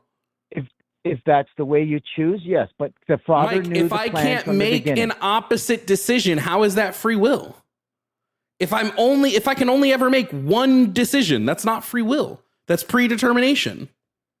It's like telling you're a child, you bought him a bike, and you say, we got to put these training wheels on it or you'll fall over. He says, no, I don't want it. And he goes on his bike and he falls over. It's the same thing.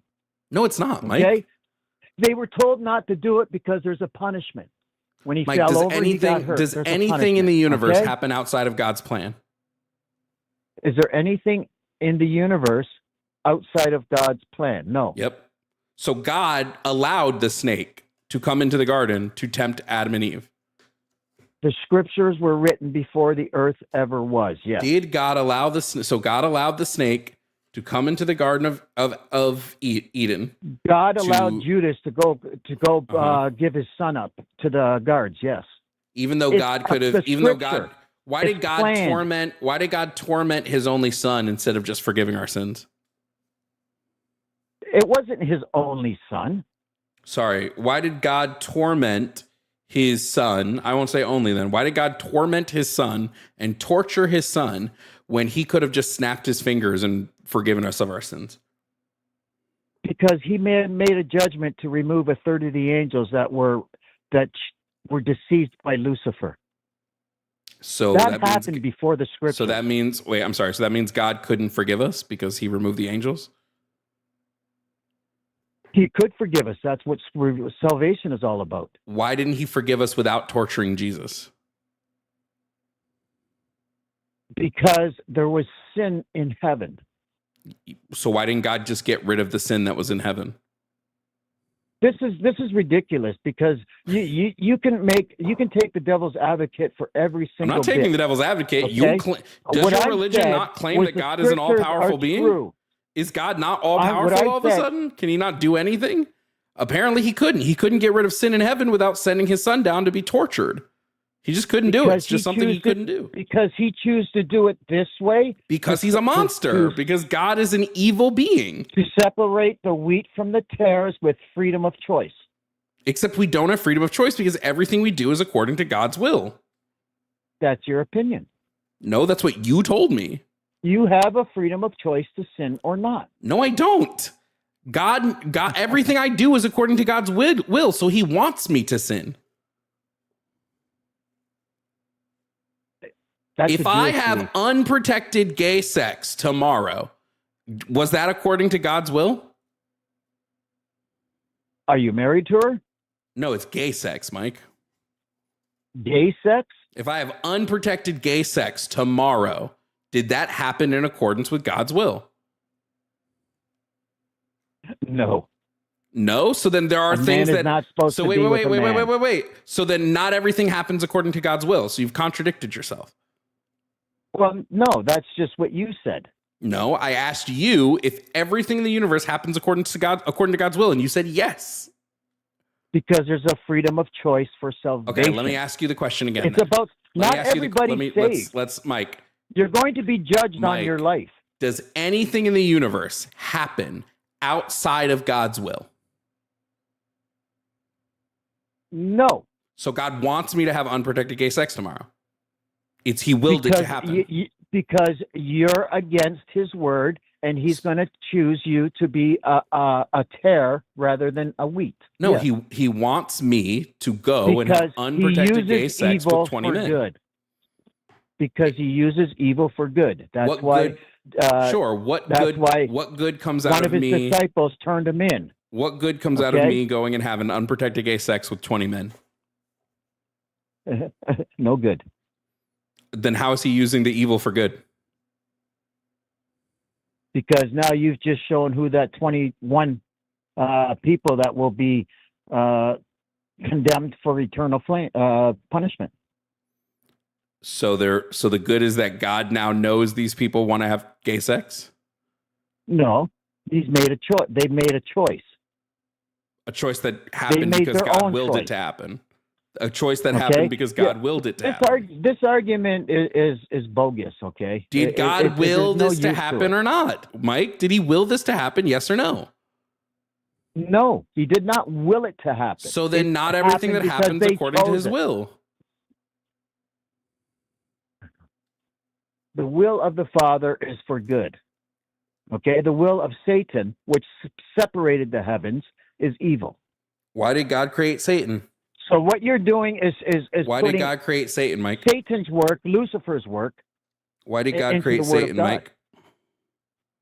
No, Satan created himself So Satan created himself. because of the five I wills. He was Lucifer, and he said, "I will be the highest. I will." So he created himself. Who through created freedom of Lucifer? choice. Pardon? The Who Father. created Lucifer? The Father. And is The there Father free will? created all the angels. Okay, and is there free will in heaven? I guess there was, because Lucifer deceived a third of the angels. So when God created heaven and Lucifer, did he know Lucifer would deceive him and become Satan? I would think so. So God wanted Satan to exist.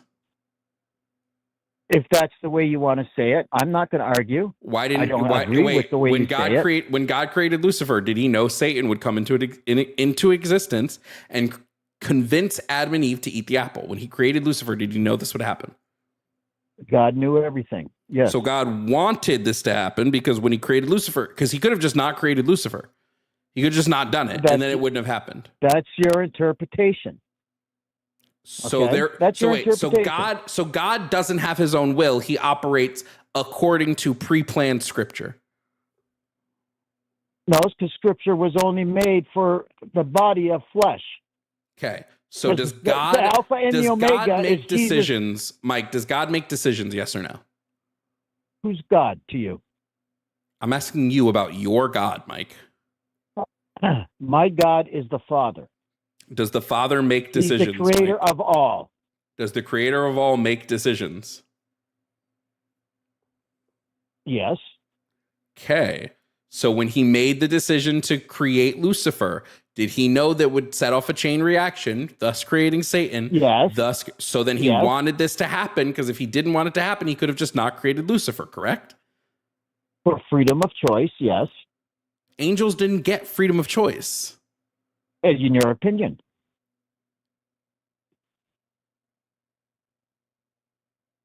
Mike, you are not good at this. Lucifer chose to deceive. Did God know Lucifer would do that when he created him?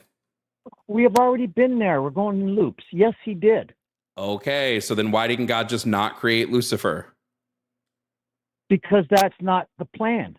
So the plan, plan was is God about wanted freedom of humans. choice. So the plan was God wanted humans to experience evil and suffer immensely.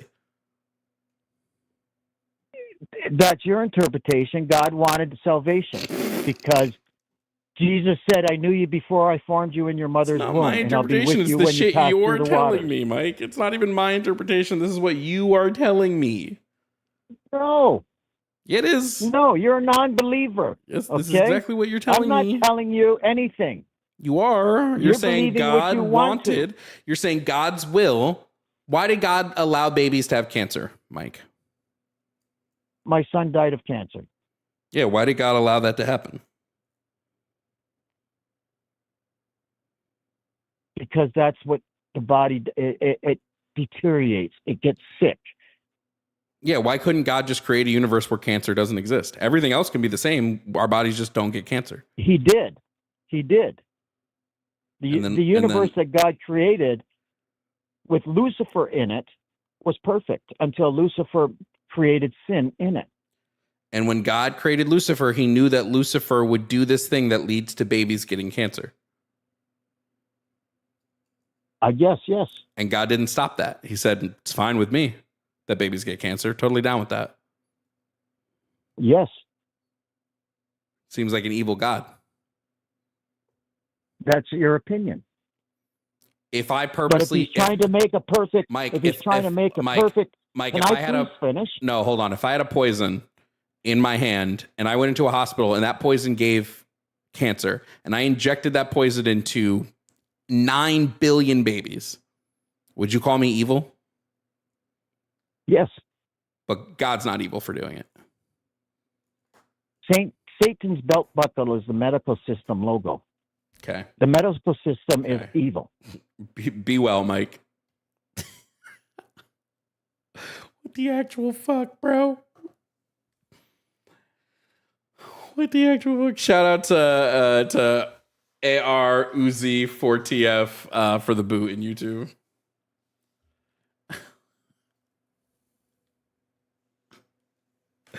When I do it, but when God does it, A-okay.